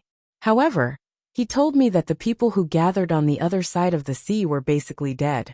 They died under the waves and earthquake. Many places even disappeared directly. Not only that, when they left, they went to the coast to take a look. They said that there were many more places on the sea, and there seemed to be something on the sea.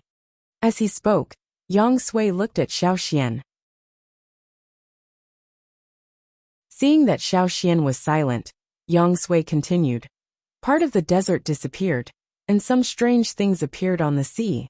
Since then, Rock Hill City changed their target. They no longer cared about the people in other parts of the desert, and only dealt with those who were still alive near the coast. It was as if they wanted to clean up the people there and occupy the coast. Therefore, those who were lucky enough to survive near the coast all fled out of the desert. I remember that there were many people from Yinjiao who came out of the desert. You actually didn't come from the desert, but from the other side of the sea, right? That's right. Xiao Xian didn't deny it. Yang Sui's eyelids twitched.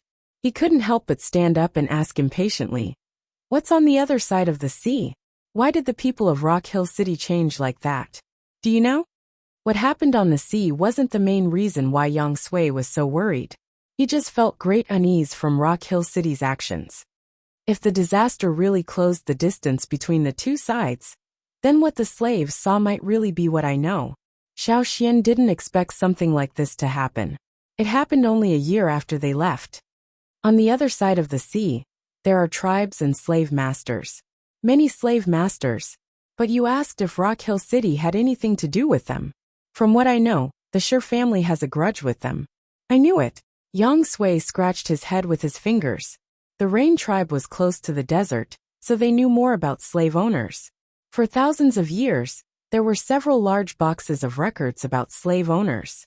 There was once an ancestor of the Rain tribe 1,000 years ago, who mentioned that slave owners in the desert came from the other side of the sea.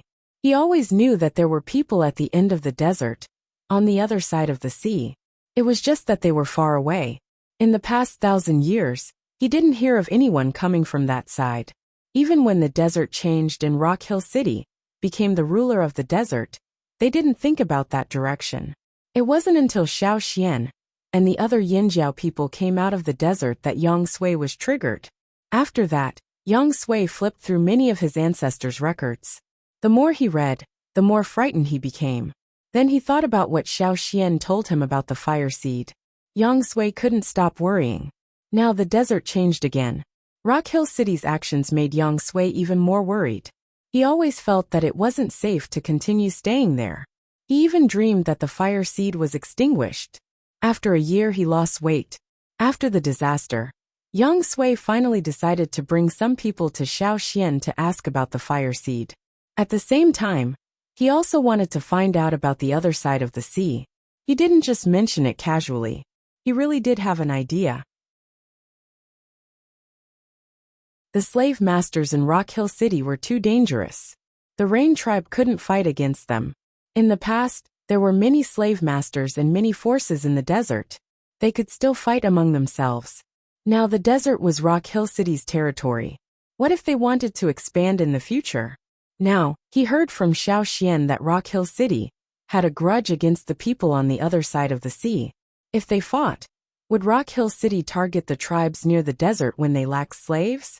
As long as the fire seed was extinguished, there would be more people for them to enslave. Then the Rain tribe would be in even more danger. Yang Sui didn't care about the other tribes near the desert. He only cared about the future of the Rain tribe. So what's your decision now? Xiao Xian looked at Yang Sui's changing face and asked. Yang Sui gritted his teeth. Move. We must move.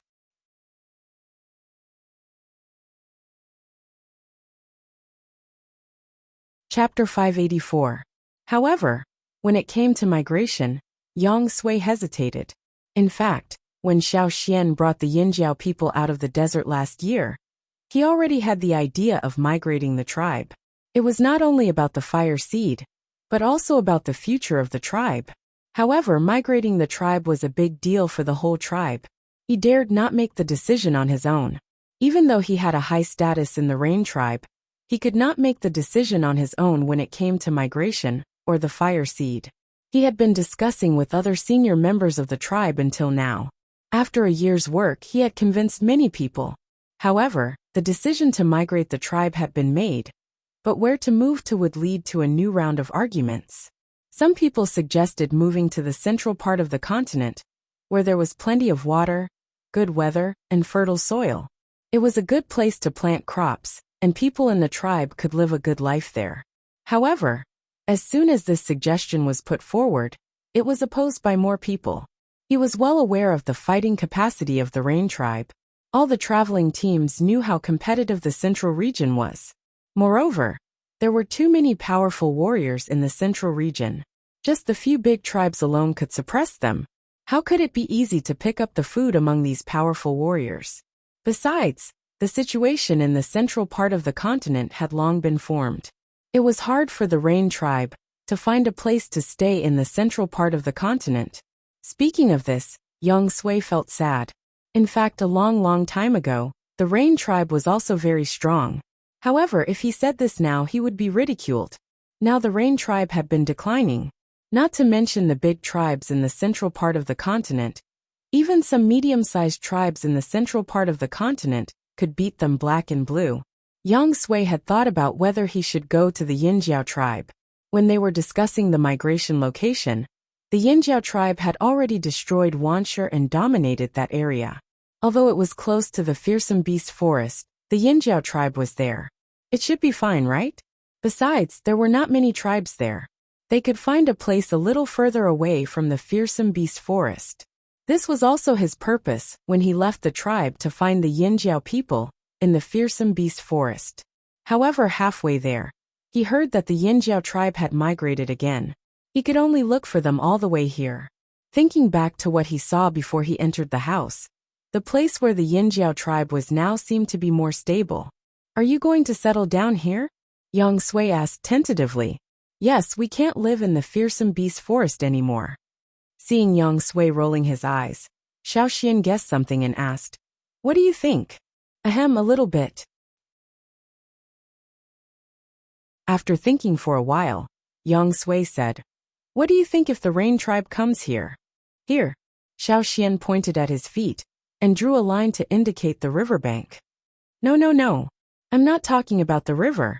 Yang Sui hurriedly said. When he came here, he heard from the drumming tribe that the Flaming Horn tribe had a forest behind them. It was a place as dangerous as the fearsome beast forest, maybe even more dangerous. Hearing this, Yang Sui's feet trembled. They didn't have much ambition, and never thought of fighting for territory with ferocious beasts. Only ferocious tribes like Yinjiao would choose this kind of place. However, knowing the dangers behind the forest also had its benefits. That was, there would be less competition. Not many tribes dared to live here. Even if there was a war in the desert, it would definitely not reach here. I heard that several tribes disappeared over there.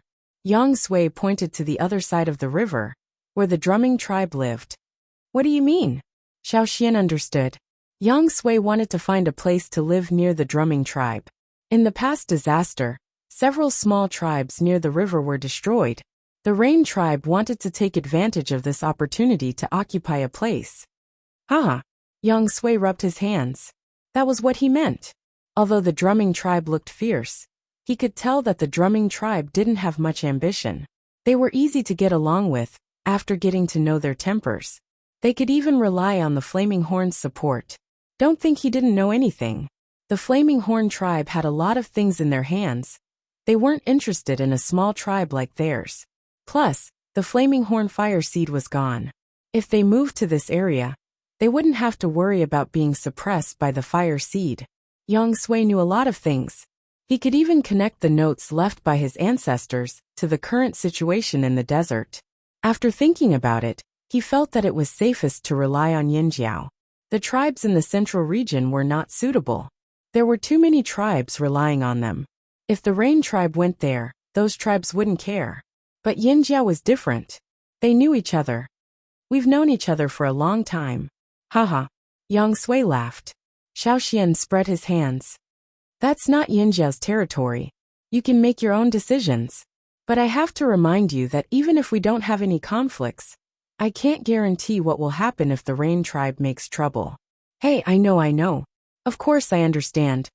After chatting with Xiao Xian for a while, Yang Sui went to visit the two shamans and the chief of Yinjiao.